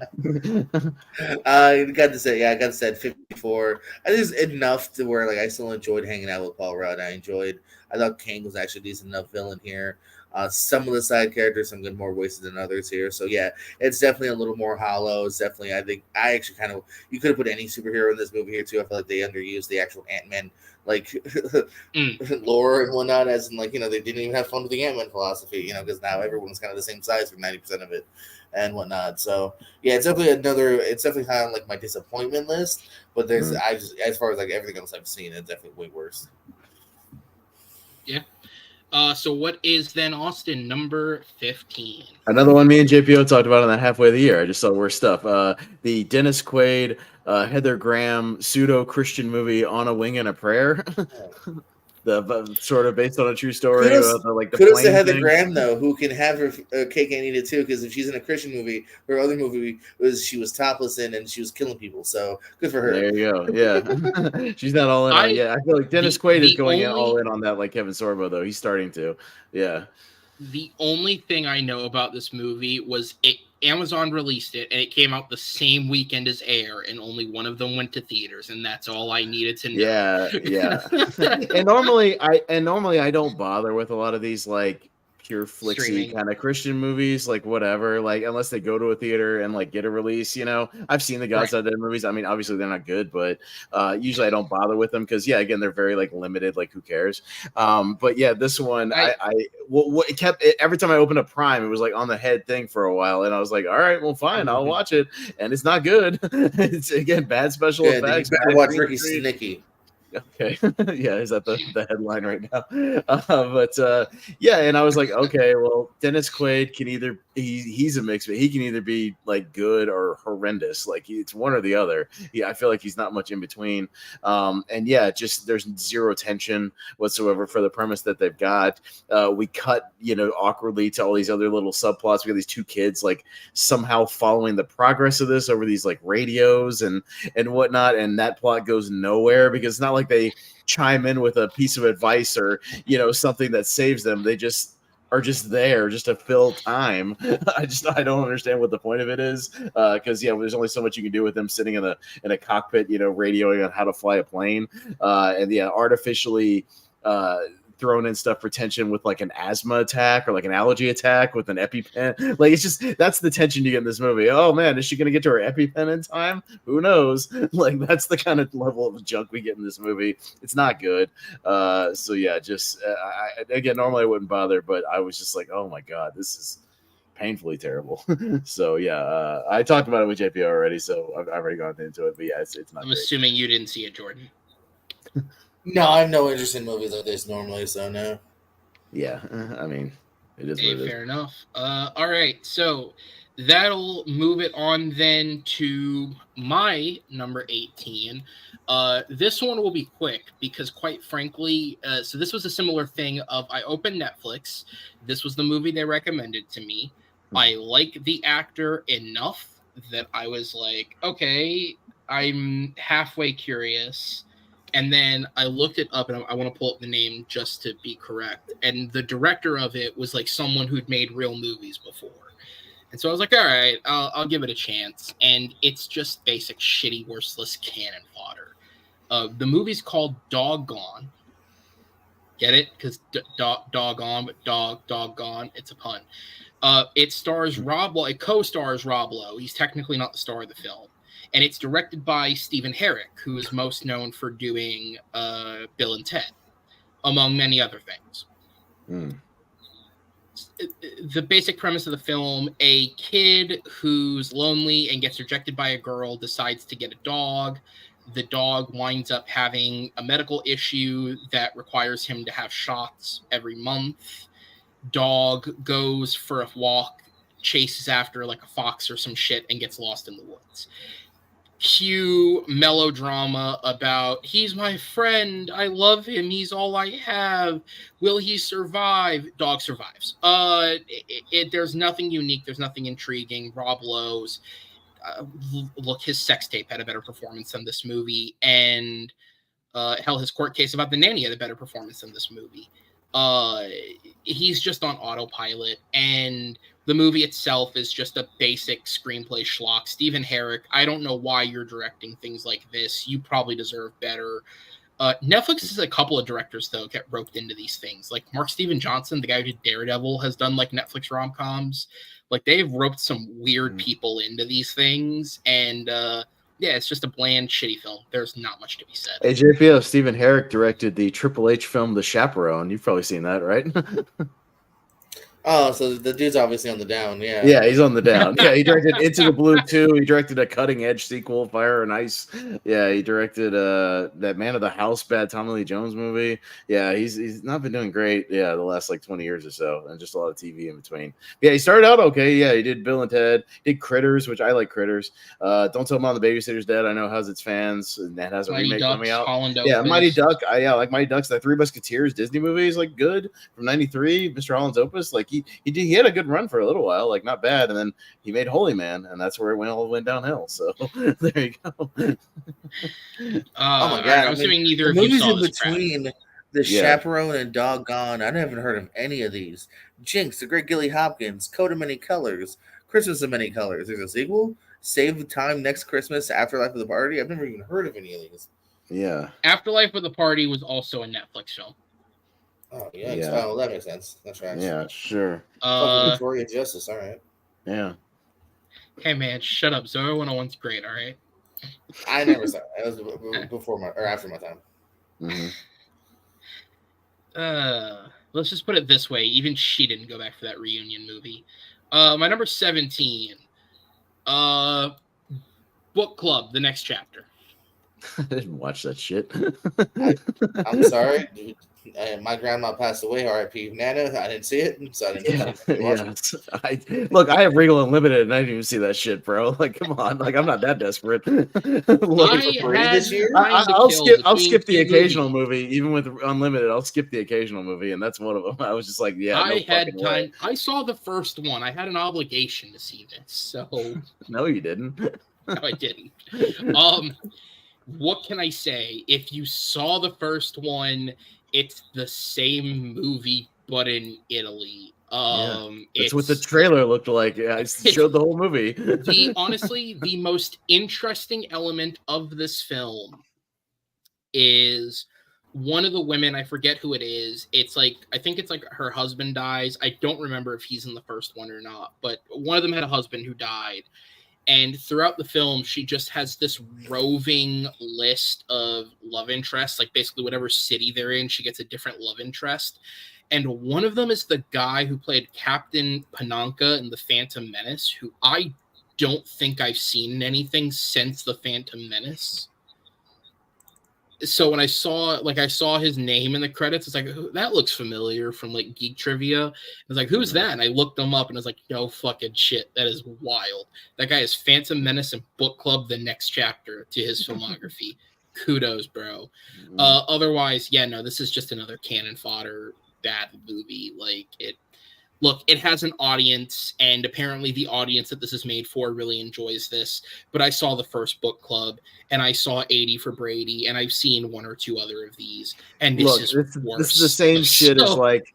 This is the same shit. It's not for me. It's the same shit as the people who see the Best Exotic Marigold Hotel. Like, I don't give a shit. Like, who cares? Yeah, those are good movies, though. This is just whatever. I just don't care, so I don't bother. Like, it's just not for. I know I'm not gonna like it. It's not for me. Like, I'm not 80 years old. Like, I'm not there yet. I'm assuming yes. Okay, so you guys said neither of you saw it, right?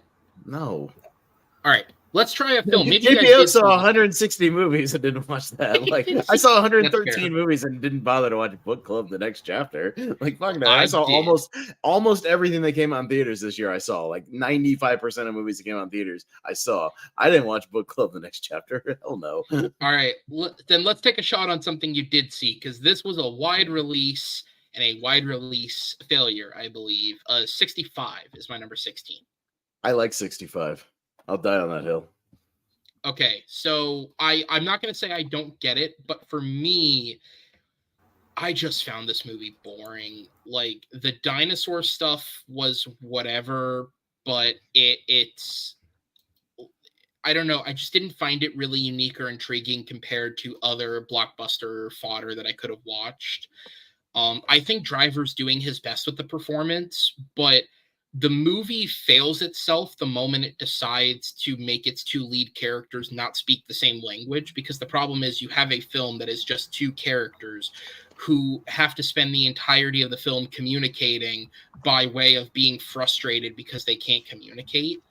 And what it does is it wastes a genuinely good actor in Adam Driver, and it wastes the child actor. I forget her name offhand, but I know she was in Barbie and she's been in a couple other things.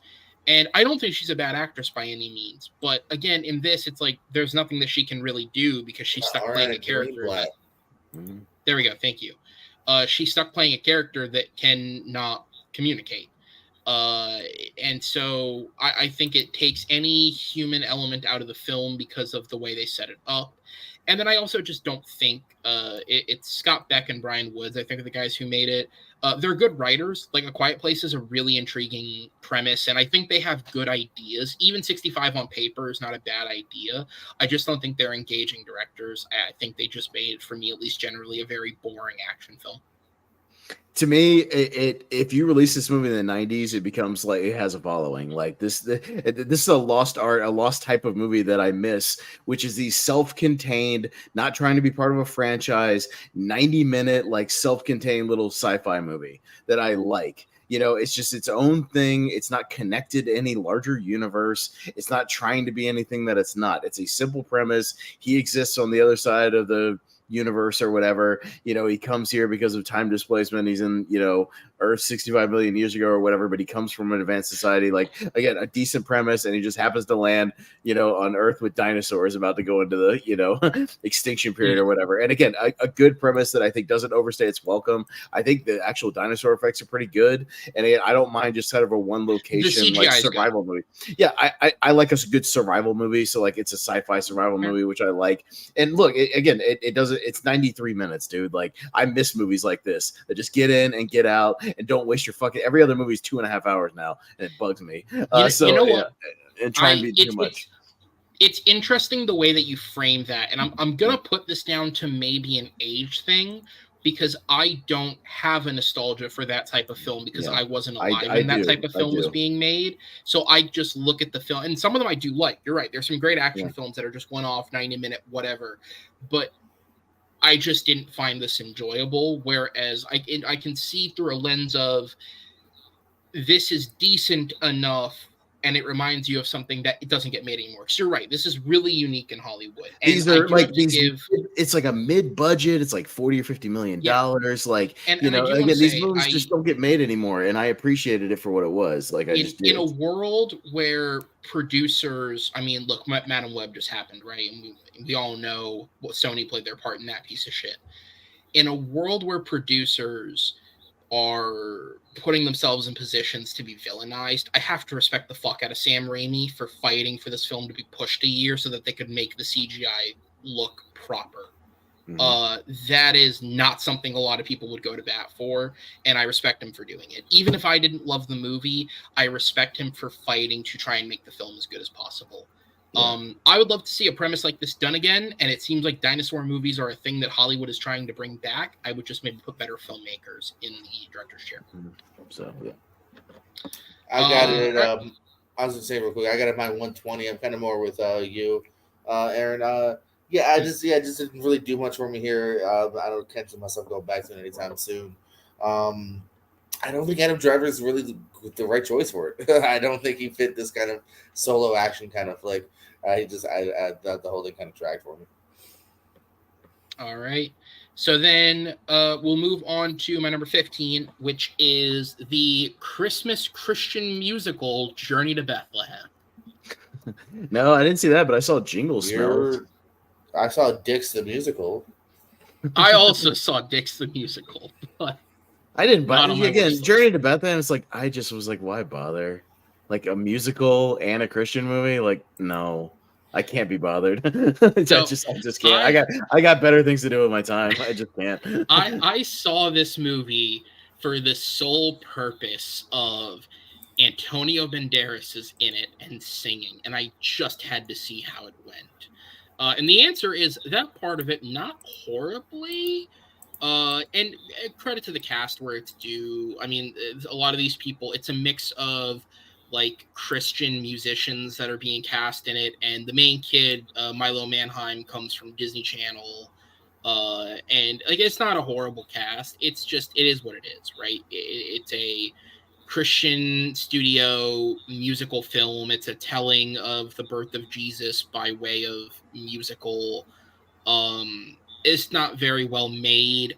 The director of the film is the guy who wrote some of the songs for High School Musical. Like, he didn't even help make the movie part of High School Musical. He wrote the songs for it, and he wrote for other Disney Channel musicals, and now he's making movies for some reason, because that's a promotion. And it's made about as well as a guy who's never really made a film could make it. The music's not horrible. If you're just going to nod along to music and you like Christian films and you like seeing Christian stories, it's not the worst thing to bring your family to. I brought my brother and sister, but we didn't have the best time. It's just, but if you want to see Antonio Banderas sing, just look up that clip because it's a very odd clip and he is singing in the weirdest way. I don't have much to say, just in that sometimes those Christian movies fascinate me. I do listen to a podcast called God Awful Movies, which reviews bad Christian movies. So it's fun. And so sometimes like they'll do a theater movie and I'll go see a theater movie just so I can listen to the podcast about it. But yeah, stuff like this, like they didn't even cover it, so like I didn't even bother. So I was just like, no. I'm just also. Gabriel is essentially portrayed as a gay black best friend angel, and that is one of the funniest things I've ever seen. Like, I don't know why, but they made that choice, and it's funny as hell.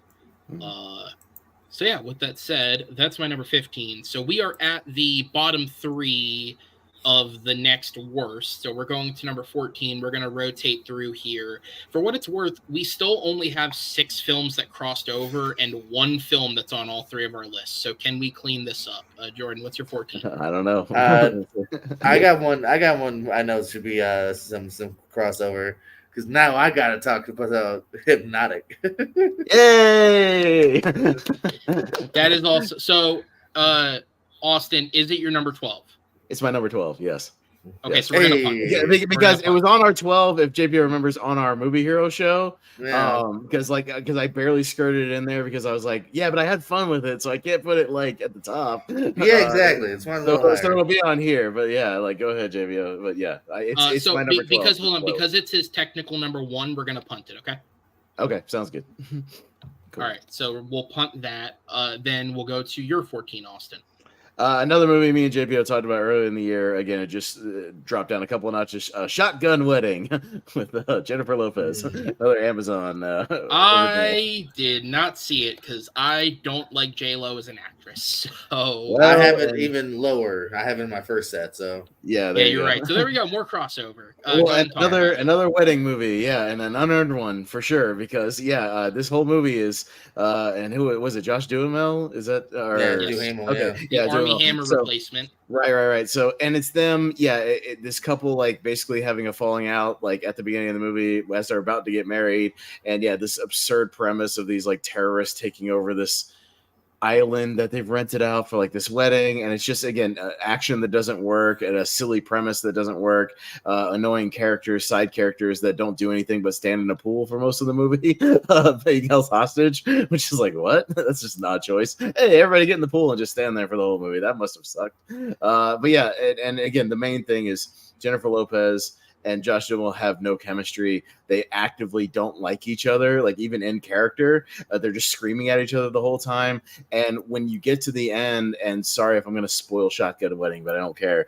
And they, sort of, I guess, try to reconcile and get married. You're like, no, that's not going to work. These people hate each other. You can't just have a conversation and then believe and buy into that I think they're going to get married and this is going to work out, because it's not. Like the reason the whole first 15 minutes and 20 minutes is them having a falling out and a lot of stuff that's been building up. So like they already have these problems. You're not going to reconcile that just because you survived this terrorist situation.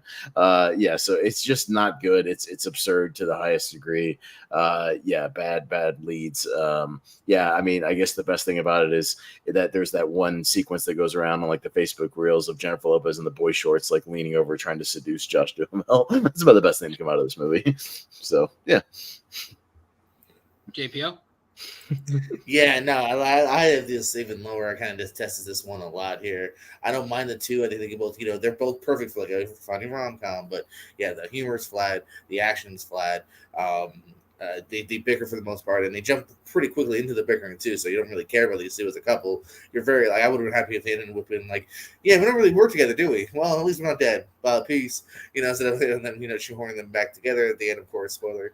And Lenny Kravitz is kind of whatever in his role. Jennifer Coolidge maybe has like a chuckle, but you've seen it in the trailer. So if you've seen the trailer, you got the chuckle already out. Cheech Marin's wasted. Yeah, it's not great. Mm-hmm. All right, so that'll be Shotgun Wedding. My 14 is going to be the punt from earlier, Retribution. So this is another one of my fascinations of cinema is seeing these Liam Neeson films because God bless him, as long as he keeps making them, I'm going to watch them. Look, the best thing I can say about this movie is it's not the worst one I've seen. It's not good, but it's not the worst one I've ever seen. Really what this comes down to is it's a Liam Neeson action film that's boring. And it tries to take a different approach to the action in that he's not some action hero who can just barely kick the ass of everyone around him. Instead, he's a father who's connected to some shady business who has a bomb planted in his car that's activated by him sitting on the seat. So if he tries to get up and leave, he'll blow up. If he tries to swindle the person that's put the bomb there, he's on the phone with him, he'll blow him up. It's all these different things. And it's just really boring. Like, Neeson looks bored throughout. The kids look bored throughout. I don't know who the girl is, but the kid was a Jack Champion who was in Avatar and was in Scream 6. Matthew Modine is in this. He looks really bored for most of his screen time. And and the thing is, it's not even like it's directed by a bad director. You know what I mean? Like Blacklight was one last year, or 2022, 2 years ago now. That was just abysmal. But it's like you look at the guy's career and it's all awful. So it's just another awful movie on an awful career. But Nimrod Untold, he made Predators, which I think is actually a decent film. And he directed episodes of Stranger Things. And like, this guy has a decent career. This is definitely material that's below him. And he's not doing anything to make it better. He is churning out the same crap you expect. So on that level, it's like it takes all the dumb fun out of these films and makes it boring, but with all the same elements the others would have. Yeah. No, it's just bland and boring. And yeah, there's supposed to be like this twist that, they think is a big revelation, but it's really not, given the fact that it's the only other person name wise in the movie. Yeah, of course that's the where the movie goes. Duh. Like I called that in the first, as soon as I saw the credits for the movie, I was like, oh, so Matthew Modine is that makes sense. Yeah, no, fuck it. Matthew Modine's the bad guy. Sure, yeah, he is, because of course he is. He's the only other named person in the damn movie. It's silly. And yeah, there's only so much you can do with this premise with him sitting on a driver's seat the whole movie. Like, how much tension could you possibly do? Will he get up out of the seat? I don't know. Yeah. And even then, they cop out on the premise because the finish of the movie, when he falls out of the thing, it should explode immediately, but he somehow has 10 seconds before it goes off. So he could have definitely gotten away. Like it's they even cheapen out on their actual premise in the actual finale finish of the movie. So yeah, it's just so there. And yeah, all these movies that Liam Neeson are doing, it's another one. I can't tell you one from another with these titles, with these premises. I feel like he's made the same movie 8 times in a row now. I don't know what he's doing. I know he's getting paychecks, but all right. and we're at the point now. Taken was 15 years ago, and there's legitimately maybe 5 of these that are worthwhile checking out. And there's so many of them that exist, but there's legitimately the best thing to come from the, as I just call it, the Liam Neeson action movie, because it is a type, is the fact that John Wick started out as one of these. It was just let's make a movie like that. Yeah. And then they just happen to get good people involved. That is the best thing. Well, no, Taken kicked off that subgenre of John Wick and the Equalizer and all that. Yeah, but those are better franchises. Those are better movies. Sure. So than even the Taken sequels. Yeah, I like the Equalizer. That was enjoyable. I like the Equalizer movies, but I know there's a whole other conversation. I won't get into it, but yeah. So yeah, did you see Retribution, Jordan, or no? I've got a particular set of skills, and it involves avoiding shitty Liam Neeson movies. No, I'm at the point now to where it is one of those movies I gotta wait for reviews and then once they come out to mid at best to bad, it's one of those ones I skip. The cast, and I need like more in the cast too, and there's no one else that intrigued me. I think. Yeah, it's Modine and yeah. Exactly. That's and it. No knock on Modine. I also need more than Modine. Yeah. Modine feels like he's probably here because of the Stranger Things connection. Until was like, "Hey, come do this with me," and he's like, "Sure, yeah. Come do some phone acting for me." Okay. Yeah, like it's the same thing as like 65, where it's like if your actors can't communicate with each other properly, it's going to be hard to turn in a good performance. If your actors literally cannot face each other and act off each other the entire film, how the fuck are you expecting to get intrigued performances out of this? Yeah. Like everyone is not like the only two actors who face each other this entire film are the two kids in the back seat, and they're barely in the movie despite the fact that they're there the entire time. Yeah. All right, so that is the 14s. We'll go ahead and move on to the 13s. Jordan, hit me with yours. All righty, let's see. Yeah, okay, let's get back to I missed the days when you guys never saw it. So the re-education of Molly Singer. Anybody? Nope. I've heard of this, but I did not watch it. Hey, that's what I figured. So take a little bit of that Melissa McCarthy movie where she goes back to college. Take a little bit of No Hard Feelings with Jennifer Lawrence this year. That's what you get here. She goes back to college to help kind of the son of Jamie Presley from My Name Is Earl, and hijinks don't ensue. Wait a minute, hold on. Does this have the like gay Asian guy that was also in Guardians? Yes. Yeah, the guy from Superstore. I did see this movie. Did you? I walked into my house the other night and my parents had it on, and I sat there and watched it because I had nothing better going on. All right. What'd you think? Hold on. I'm putting it on the list somewhere. I'm picking a movie to pull off. Keep talking. It didn't even register with me that this was like a movie from this year. What? Yeah, no, this is a new release. I'm trying to remember what I saw it on. It must have been on fucking. It's on. It says Netflix on IMDb. It's on Netflix. Yeah. Hold on. I'm pulling off Doggone. No one cares about that film. I'm sticking this on the list. Holy shit. Rob Lowe just lucked out. Yeah, no, I mean, I let the dude from Guardians and Superstar, probably the reason I actually watched this, but yeah, it's another one where first it's either a mix of bland and like, okay, where are the jokes supposed to be, and then very over the top stuff. Like he tries, like the gay guy tries to sleep with like a straight girl at one point, and like so, and then it gets a little too like wonky. Even that's not funny. So it just kind of fell on every level here. I didn't really like the lead character.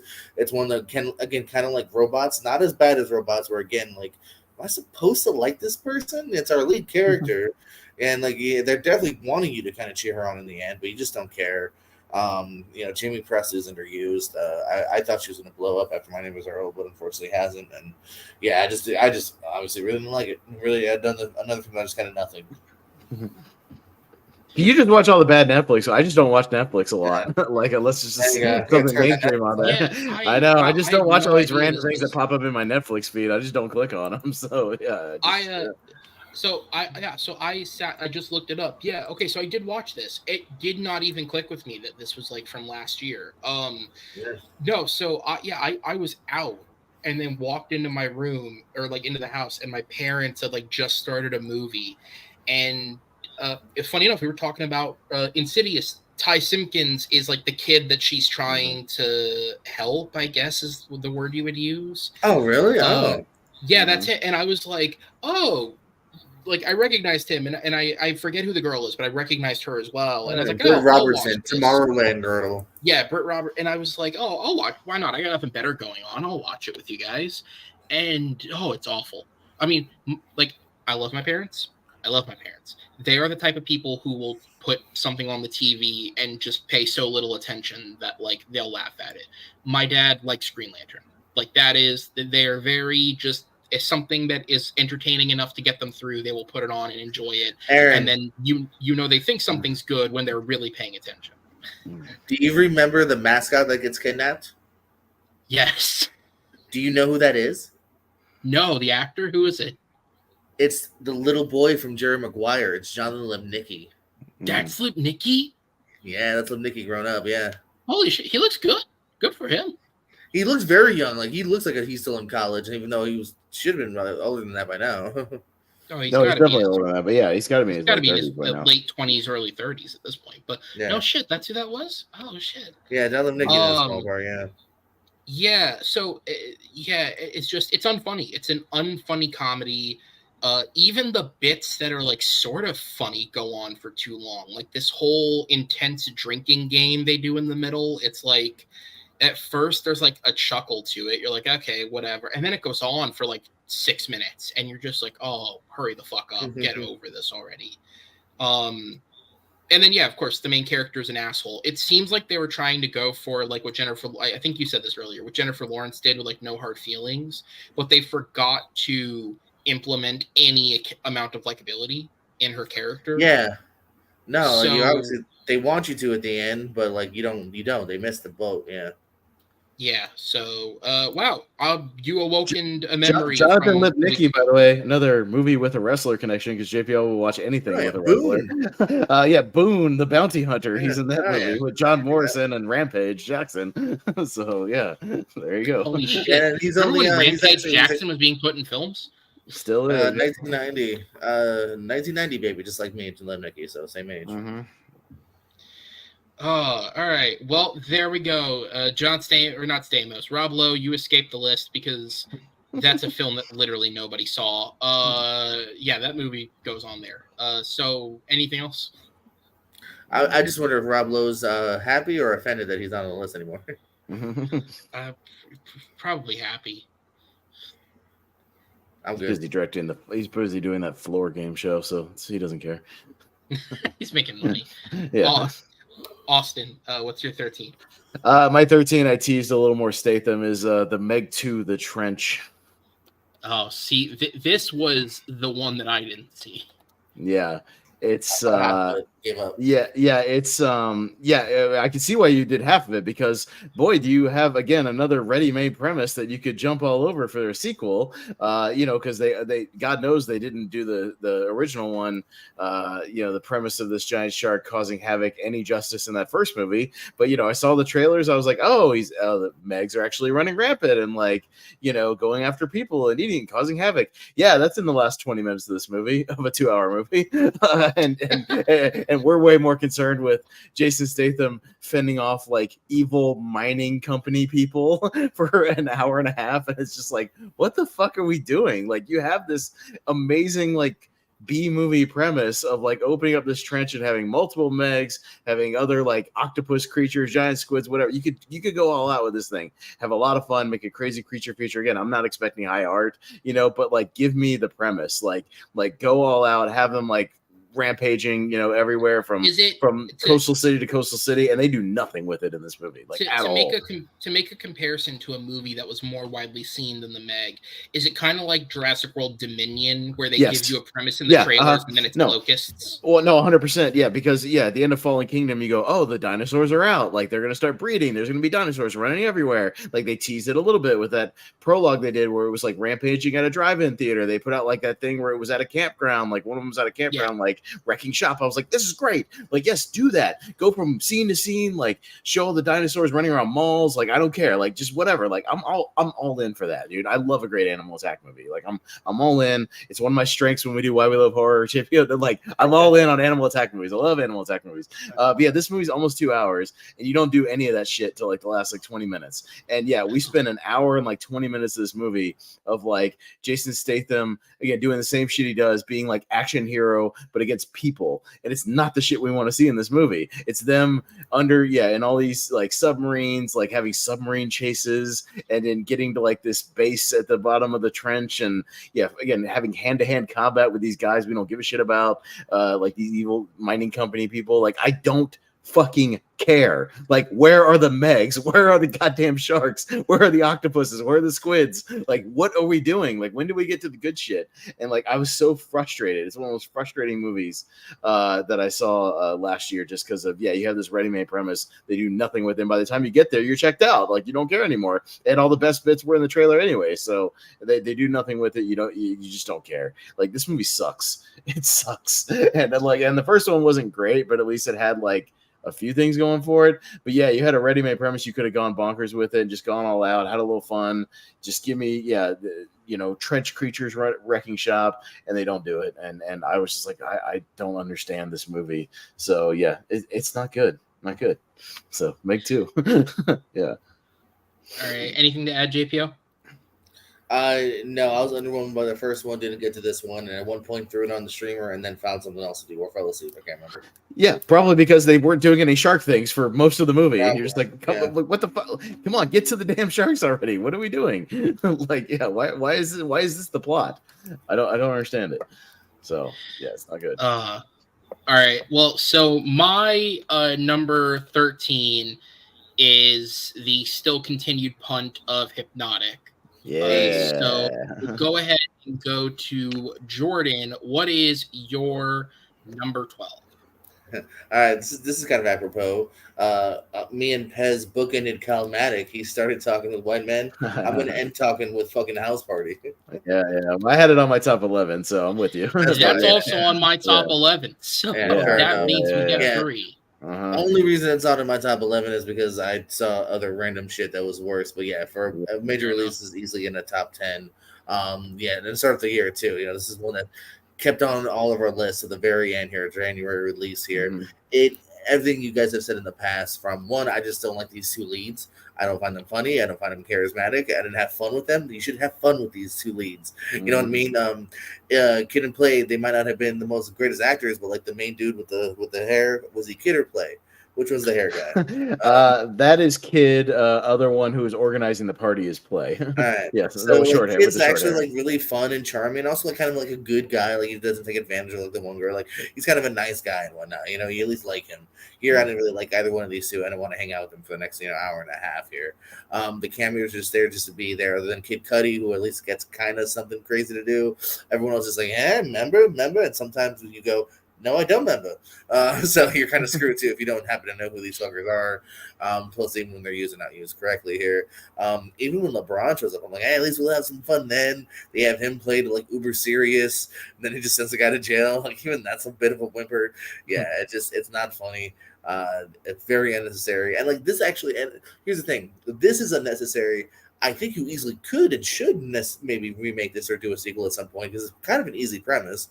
2 fun kids throw a house party, wackiness.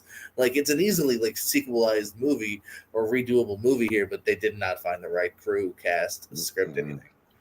I like that weird third act thing where they're like the Illuminati shit. Like, what? They go like, really what are we over doing? the top all of a sudden, yeah. It's like I legitimately, my favorite part.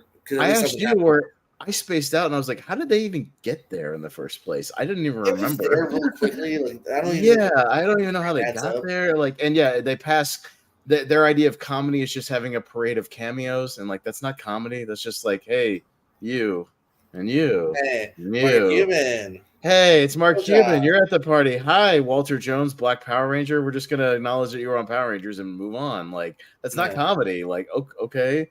Do you do anything with these people? No. At least Kid Cudi has a couple of weird delivery lines where he's just like, I can't physically laugh or whatever the fuck he says. Like, it's kind of funny. His delivery made me laugh. Probably the only time I actually laughed out loud. Yeah, it was the only time I laughed in the movie. It's just his weird delivery of like the lines, like his non sequitur stuff was funny, but that was it. Yeah. I refer back to my comment about Silent Night earlier. When he can talk, he's not a bad actor. But I wouldn't supporting guy or even like a romantic lead. I like Kid Cudi. Yeah. Mm-hmm. Yeah, I went into this obviously on the video I did with you, Jordan, because this is on my list proper. I'll just reiterate, I think the main issue I have with the film, which I talked about there, is in a weird way, the movie's almost a better drama than it is a comedy, because I actually don't think the actors are all that horrible when they're doing the dramatic work and when they're having the fights maybe. the guy that's worried about like his job and getting his life together. It's supposed to be a fun fucking movie.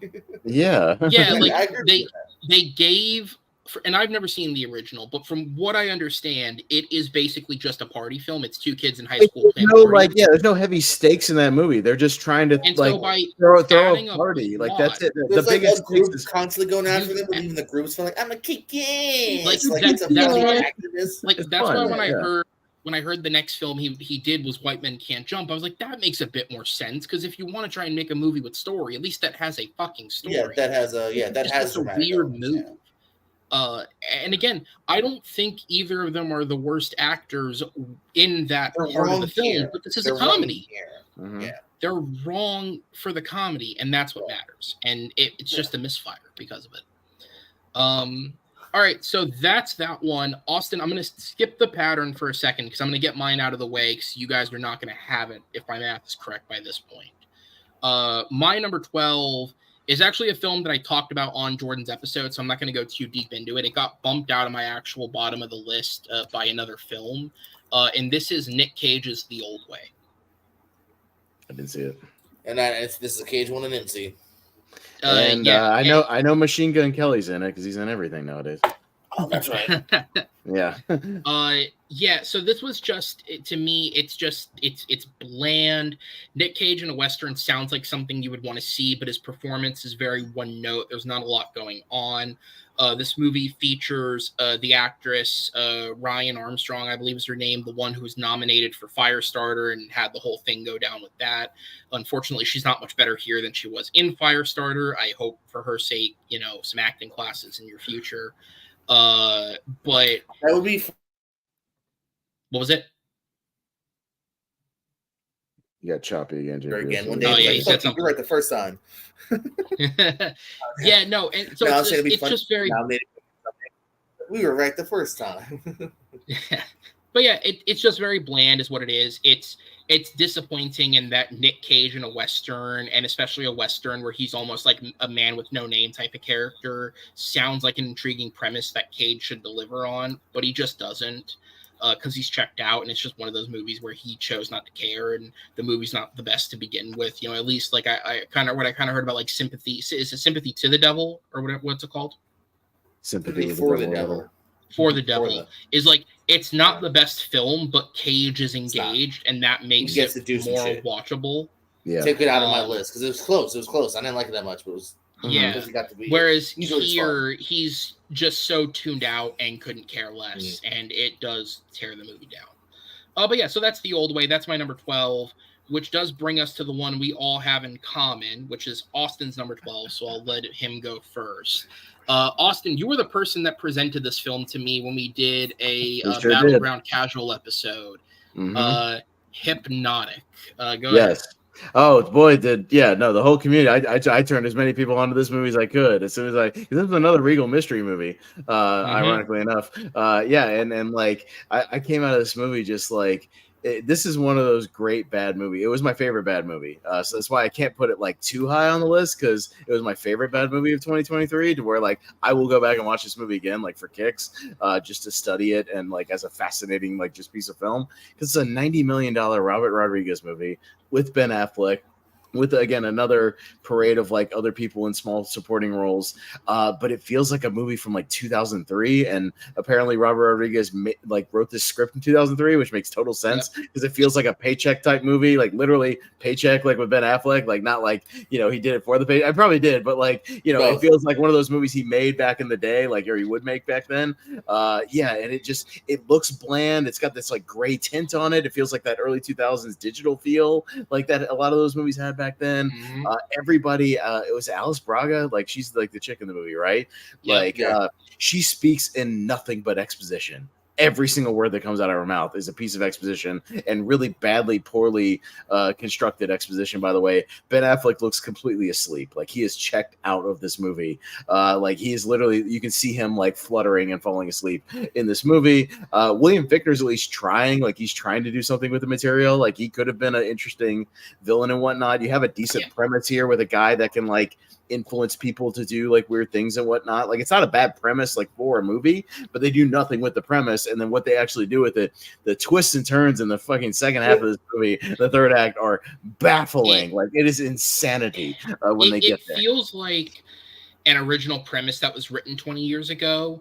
Yep. And then over the last 20 years, Robert Rodriguez has seen a handful of Nolan films and thought, let's rewrite it to be and was like, let's do that. Yeah, let's do like all these weird things and like let's mix a little bit of it. Because there's like one scene where it gets very Inception-y where like the city's folding on itself, but we never revisit that. That never comes back. Like none of this stuff concepts come back.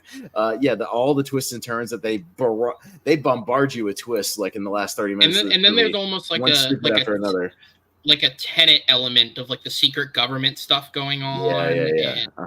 No, it's very Nolan influenced in all the worst ways. It's Transcendence influenced, not Nolan. So I'm going to spoil a little bit of the movie here, so I apologize, but still go watch it. It's worth it. But yeah, when they reveal that he's like reliving this like simulation type thing over and over again, like going through this thing that they're trying to extract like information of him, and boy, when they cut to like what he's actually doing and he's getting in a golf cart instead of like a convertible or like muscle car, I laughed out loud. When he walks into a cardboard box and is pushing a button on a fake elevator, I laughed out loud. Like when he's just wandering around this building, like it is hilarious. So I was dying of laughter. It's the same thing in the third act of Imaginary, if I can tease you with that. It has absurdity like to the max, so like go watch it if you're intrigued by this. If you like Hypnotic, like you'll love Imaginary. It's the same batshit crazy kind of third act that comes out of nowhere and hits you with it. But yeah, all the premises that they do in the third act are absurd and really stupid. It's the most fun bad movie as far as like your jaw is agape at how this movie got made, at how the decisions that are made, like I said, with the script, with the dialogue, with the twists and turns. Like it is insanity. But again, my favorite bad movie of last year. So I love it. I sang its praises and I continue to sing its praises, and it's great. So yeah. All I'll add to it is it is a bad film, but Robert Rodriguez is, if anything, weird, and it does bring the intrigue. Jordan, do you have anything to add before we wrap this up? I had a really good time with this movie. Me and my brother went the first week. Nobody else was there, so we were able to kind of just riff tracks it. Yeah. So that might have, again, led to why I enjoyed it so much. Because, but no, it's messy and it's all over the place. The twists are kind of silly. Pez mentioned the great golf cart, and the way they show what he actually did is funny here. I called one of the twists towards the end. My brother goes, "No, that's too stupid." And then it happened. Nope. Like verbatim. Yep, it is. It is that stupid, but that's what they did. And I hate to say it. I hate to say this. I've never said it before. I would never say it again. Affleck is pretty checked out in this. You can just see like the look in his eyes. I feel like there's a scene in the jail where like she's giving him exposition. You can just see it in his eyes, like, man, I had a good movie last year. I hope people don't see this before air, or no, maybe they should see it before air. So air. Oh fuck, because it's not great. Yeah. No, it's awful. So that is the list we're going to discuss. Let's go ahead and build the master list. I do have your guys' top 11 lists. I'm going to read them out real quickly, if that's cool, just to speed through so we can get you guys out here. So I'll pull up Jordan's first. So his bottom 11 list, it's sort of organized oddly, but his bottom 11 list, starting in the bottom right and kind of working its way around, is Quasi at 11, Shotgun Wedding, of course, at 10, The Outlaws at 8, or 9, Simulant at 8, Your Place or Mine at 7, really into the streaming films, Run Rabbit Run at 6, Office Race, at 5, Buddy Games at 4, Robots at 3, Fear at 2, and Winnie the Pooh, Blood and Honey at number 1. Pez's, I'll go over to yours. Indiana Jones and the Dial of Destiny at number 11, The Nun at number 10, Exorcist Believer at number 9, Little Mermaid at 8, Robots at 7, Fool's Paradise at 6, House Party at 5, Marvels at 4, Love Again at 3, Wonka at 2, and My Big Fat Greek Wedding at number 1. And then my list, I have You People at 11, Napoleon at 10, Pet Sematary Bloodlines, which I think I actually talked with you, Jordan, about as a bad film I hadn't seen yet. I did go watch it. It's awful. Aquaman at 8, House Party 7, Exorcist 6, The Shift 5, Expendables 4, Knights of the Zodiac at 3, Rock Dog 3, Battle the Beat at 2, and Children of the Corn is the worst film that I saw. I would have put Children of the Corn on there, but I didn't even finish it. Like that movie was so shitty, I didn't even want to finish the movie. I forgot about Pet Sematary. If you want to somehow slide that in on the list, yeah. We'll just account for it when we throw it in. Where was it on? Where would you have put it on yours roughly? I honestly might have been kind of high actually. So. All right, figure that out if you want real quick. Just throw me a number and we'll sort of account for it. So when building the list, because I know, Austin, you have a hard out in a couple of minutes, so we'll go through this quickly. Well, I mean, I already told everybody we're a little bit behind, but not to say we shouldn't, wrap it up still. But yeah, it's all right. We have a shorter show tonight, so it'll be okay. But yeah. So here's what we can do. We can either, so I would say there's one of two ways we can do this. We can either start with just our top 3 worst films in general and just kind of get all those on the list first, or we can do the crossovers first. Which of the crossovers be the highest? No? Yeah, we can do that if you want. The only reason I say we can put our bottom 3 individually first on the list is because none of our crossovers were really that low. Oh, I got you. So it's your guys' call. Do we want to just start with the crossovers straight first? I mean, it's your show, man. Whatever you want to do. Go the other way. Actually, I agree with the other way more. All right, so we'll start with it. So the bottom 3 then. So we have Children of the Corn, My Big Fat Greek Wedding 3, and Winnie the Pooh, Blood and Honey. Selfishly, I'm going to vouch for mine being worst because Pez just admitted he didn't finish it, and he's also admitted that he likes yours. I'm with Pez / you on that. Yeah. I didn't finish it either.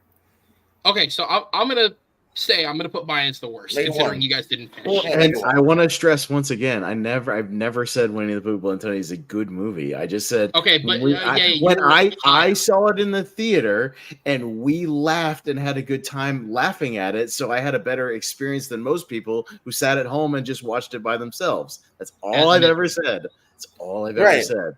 But, so that's fair. Technically saying it's a good movie, but not having it on your list. I'm putting words in your mouth. I saw worse movies because of my theater experience. I had worse experiences. Yes, that's what I'm saying. All right, so between Blood and Honey and Greek Wedding 3, I didn't see either of these. So Jordan, did you see both of them or just the one?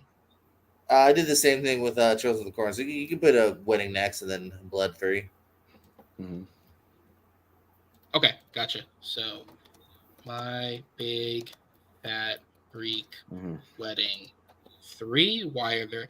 I didn't see this. I've seen the original. It's fine. I didn't see 2, so I was just like, it hurts me because I adore the original. It's in my top 64. I love the original, and this movie is technically the worst movie I saw of last year. It is fucking horrendous. The editing is the worst I've seen in 10 years. It's horrible. All right, so our number 2s then. So we have Rock Dog 3, Battle the Beat, Wonka, and Fear. I'm going to seed mine can go 6 because even by my own measures, that's basically a cheat. I've just seen the others, so I watched it. I'm willing to seed that at 6. Austin, I'm going to give you a minute on Wonka. I have to hear why this is number 2, as condensed as you can hit it. All right, so I mean, most of the people in the community know my thoughts on the director. It's the same guy who did Paddington. I hate this fake whimsy fucking trend in Hollywood. I can't stand it. It's like you dropped the Willy Wonka character in the Paddington universe, and I can't stand it because it just doesn't make any sense. It's what I call fake whimsy, fake phony whimsy, which is like everybody is pretending like they're just in this magical land, and it's not as magical as they think it is. Also, this movie treats its audience like they are fucking morons. They explain every single joke that is introduced in this movie, like literally in the script. There's one example I've been given where Keegan-Michael Key meets with like the cartel, the chocolate cartel, and he says something about the poor. He like mentions the word poor, and one guy like kind of like throws up or whatever. It's like, I got the joke. Yeah, he throws up whenever he hears the word poor. And then the guy literally next to him goes, he throws up every time in his mouth every time he hears the word poor. Yeah, I got that. Thanks for the non-subtlety. I appreciate it. You treating me like a fucking idiot. In the thing, they do that multiple times throughout the movie where they call out and explain the joke. It's like the movie wasn't meant for a 30-year-old. That's weird. Yeah. Well, it's funny. I see 30-year-olds in this community putting it on our fucking top 10 list. So you know, there's something to that. You know, that might have like child brains, but you know, that's fine. Man, this movie pulled extremes out of people. Fuck me. Awful songs that feel like they were written by an AI program. Like the lyrics are shitty, like they're not memorable. There's absurd plot points. Like you have this cartel, yet he's able, when they have no money, but they're able to open up a fucking chocolate shop in the middle of this town square, in the middle of this cartel. How the fuck did that happen while they were escaping out of the sewage line every night? There's the subplot that goes nowhere, that they literally just drop with a line of dialogue where he can't read. That's stupid. Where Wonka can't fucking read, and then he just shows up later and goes, "Oh yeah, we forgot about that plot point. I can read now. It's all good. Moving on." There's shit in this movie that just pissed me off, and I was angry by the time this movie ended. I was ready for it to be over. I fucking hell, I hated this every second of this fake shitty movie, and yeah, I no, no, I didn't like it. I didn't love it, but I did like it. Jordan, I didn't see Fear. Give me a minute on that. Oh my god, just a dreadful cheap horror film here. It's kind of an anti-vax horror film. None of the likable characters or none of the developed characters here. T.I.'s in it. Yeah, it was a really bad January movie. Dreadful. I remember seeing the poster, but I just never saw it. Poster's the best part. I don't mind the poster. What are we feeling? What should go higher here? Fear. I guess so, because some people in this community had absurdly had Wonka in the top 10. Wonka I don't understand. I don't understand it. You know, but okay. I agree with you. I wouldn't put it anywhere near. It's not anywhere near my fucking top. Hell. Anybody puts this, I don't understand. Like people putting this. My in friend the top Corey 10. tonight was like, I kind of liked it. He just saw it for the first time. Like people like it. Jesus Christ! Holy shit! You hate Paddington though too, so and I don't like Paddington either. I guess. It's fake whimsical nonsense. Like I hate that shit. Like it's not earned. It's not fucking earned. You have to earn that shit. Good people doing good deeds in a funny movie and with great characters. Yeah. All right. We could spend all night. This is so much fun. We could spend all night doing this. All right, so we'll do the number threes, and then we'll go to the ones that are combined. So we have Knights of the Zodiac, Love Again, and Robots at number 3. Robots is on 2 of your list, so I'm going to go ahead and preemptively put that. Yeah, that's fine. No, Robots is very bad, so that's fine. Trash. Yeah. So Robots will take number 7. So then it's between Love Again and Knights of the Zodiac. I would just put it down to Knights of the Zodiac is a blockbuster action film that is just devoid of any kind of quality. Well, and Love Again is the worst romance movie of the last like 5-10 years. Like it's horror, it has every trope and cliche. You're both selling why yours deserve it. Yeah. I didn't even see it, but just hearing what I heard about Celine Dion, I'm willing to see it. That's fine. Yeah, they made a movie with specifically for Celine Dion. I'm leaning towards Love Again, being lower. Yeah, that's fine. Or higher in this case. Mm-hmm. All right, so Knights of the Zodiac will take number 9. All right, so then let's go into the ones that we had crossover. So let me mark Robots off because you already put that on the list.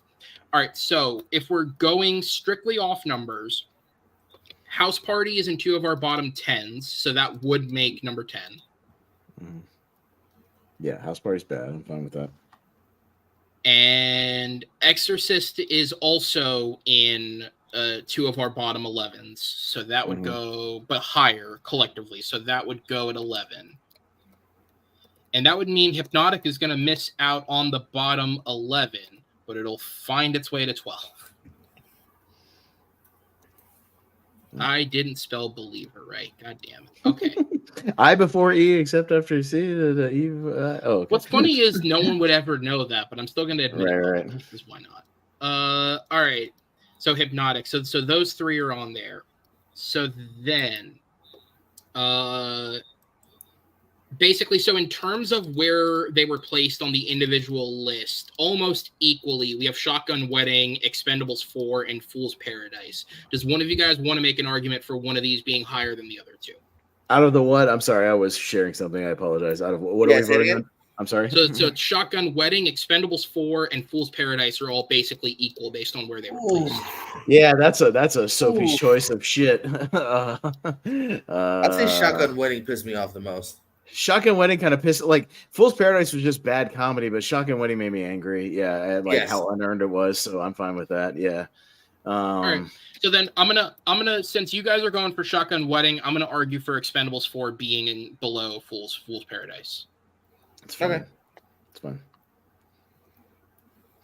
Because We have a little bit of everything. Bad rom-com, bad action, bad comedy. Yeah, I'm fine with all that. Yeah. All right, so then Fool's Paradise makes it there, and then we have. So again, these two were pretty much identical as well, with my adding the re-education of Molly Singer on there, and then Retribution. I would probably put Retribution higher only because I added the other one last minute. Sure. Either of you fight that, Jordan? No. Okay, that's fine. Yeah, Neeson. Yeah, put Neeson in. Yeah, Neeson. All right, so that takes us to number 17, which means we have 5 places left. So the way that we're going to do this is starting with your bottom 11. What's the lowest movie that you have left, or the highest, I guess, if we're going from 1 down? That didn't make the list. So, like, I have The Shift at number 5. The Marvels. Marvels was your 4. Yeah. Oh wait, I'm not looking at the first part. Yeah, the 1 through 11. Yeah. We'll go to because they're the worst films. So. Buddy games, baby. Okay, so it's between those two because mine's my number 5. So Marvels or Buddy Games. Okay, Come on. The Marvels I gave a bad score to because in terms of actual filmmaking, it is a piss poorly made film. But I would watch that over multiple of the other previous Marvel films in terms of the enjoyment I. But the Marvels is everything that's wrong with the MCU right now. It should absolutely make the list. Is everything that's wrong with the MCU right now? It's going to make the list. It's just is Buddy Games 2 higher or lower? I would say Buddy Games 2 is worse. There is redeeming qualities about the Marvels actors and certain segments. There's nothing redeeming about mine. Like it's all over the place. It doesn't know what it wants to be. It's just skits that aren't funny. None of them are. And again, lost some of the actors because they probably didn't want to sign back up. Yeah, when Dax Shepard's too busy, you're in trouble. Dax Shepard, but the Marvels certainly makes it. So all right, so the Marvels is going to get on there. We got 3 slots left. So my next lowest is The Shift at number 5. It's bad. It's pretty fucking bad. I got Office Race from Comedy Central. My next one that hasn't made the list yet is like Little Mermaid, which I think is just fucking everything that's wrong with these live action remakes that Disney's been doing. All in a box. But yeah. All right. So because we both have ours at number 5, it's going to be Office Race versus The Shift. I would argue The Shift is worse because The Shift actually had a budget injected into it and it got a wide release. Yeah. Office Race is like a Comedy Central movie. Comedy Central film. Yeah, that's fine. I believe yours is awful, but it did get delegated. Why can't they make a good movie? Yeah. You know what I'm saying? That shouldn't necessarily mean it gets a pass, but I agree. Based on the cast that your film had, I don't believe they make movies. I believe that got made by somebody else and it got delegated to Comedy Central. Oh, yeah, well, that's still their decision. I'm just saying, they can make funny things, All right, so then with that said, so Austin, your next one is at number 8, which was The Little Mermaid. My next one is also number 8, Aquaman and the Lost Kingdom. Jordan, what's your next one that didn't make the list? Simulant. No, Your Place or Mine. That Ashton Kutcher piece of shit.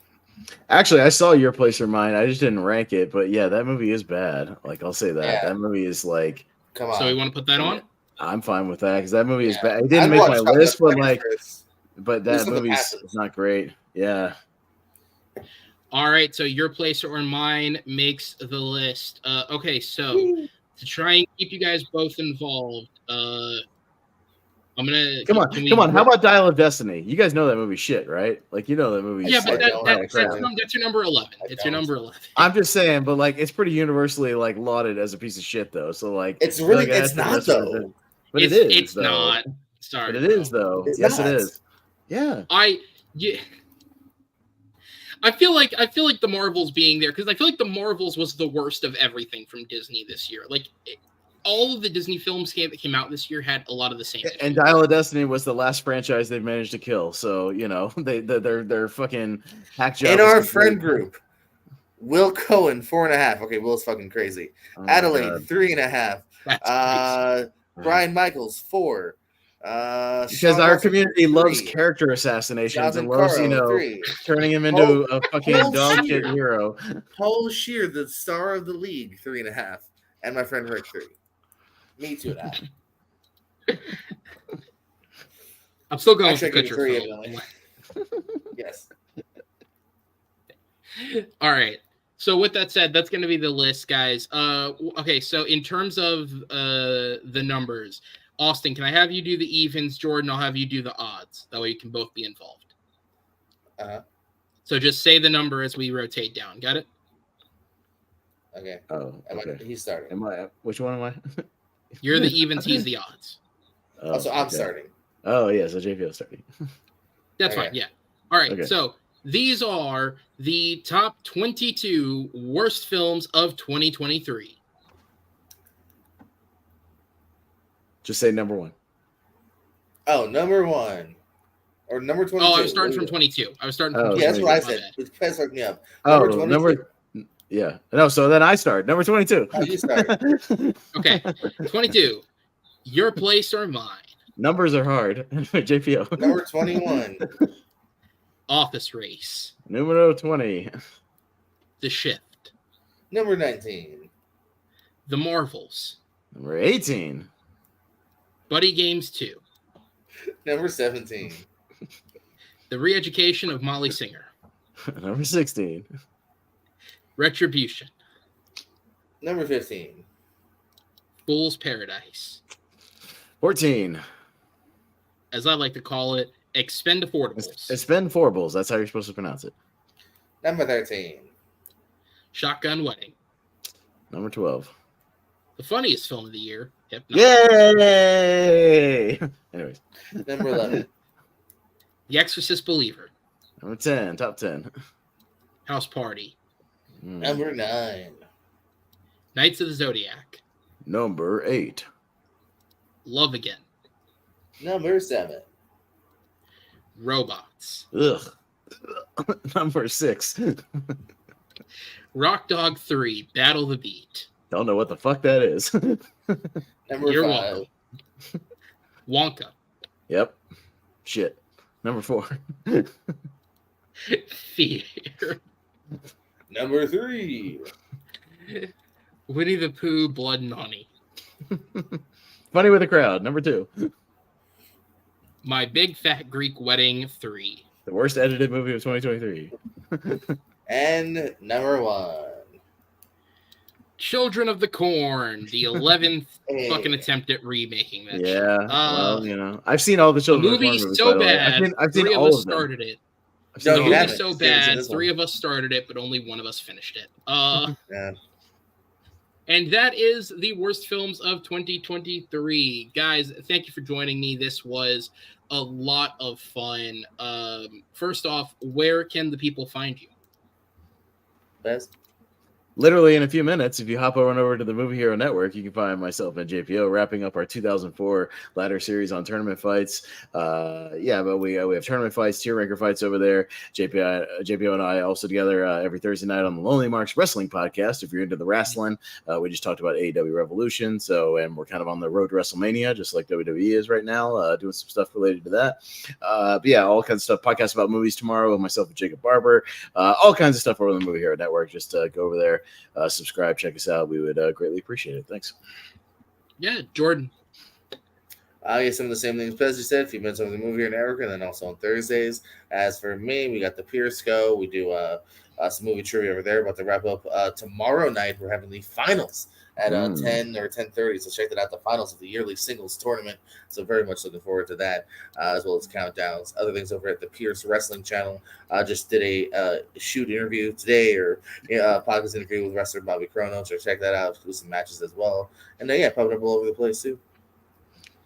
Absolutely. Links to these guys' channels will be added as soon as I can after the video. Normally I like to have that ready for when we upload, but we're live. So thank you for everyone who tuned in and watched. Thank you for everyone who watches after the fact. It was great to have some people here in the chat talking.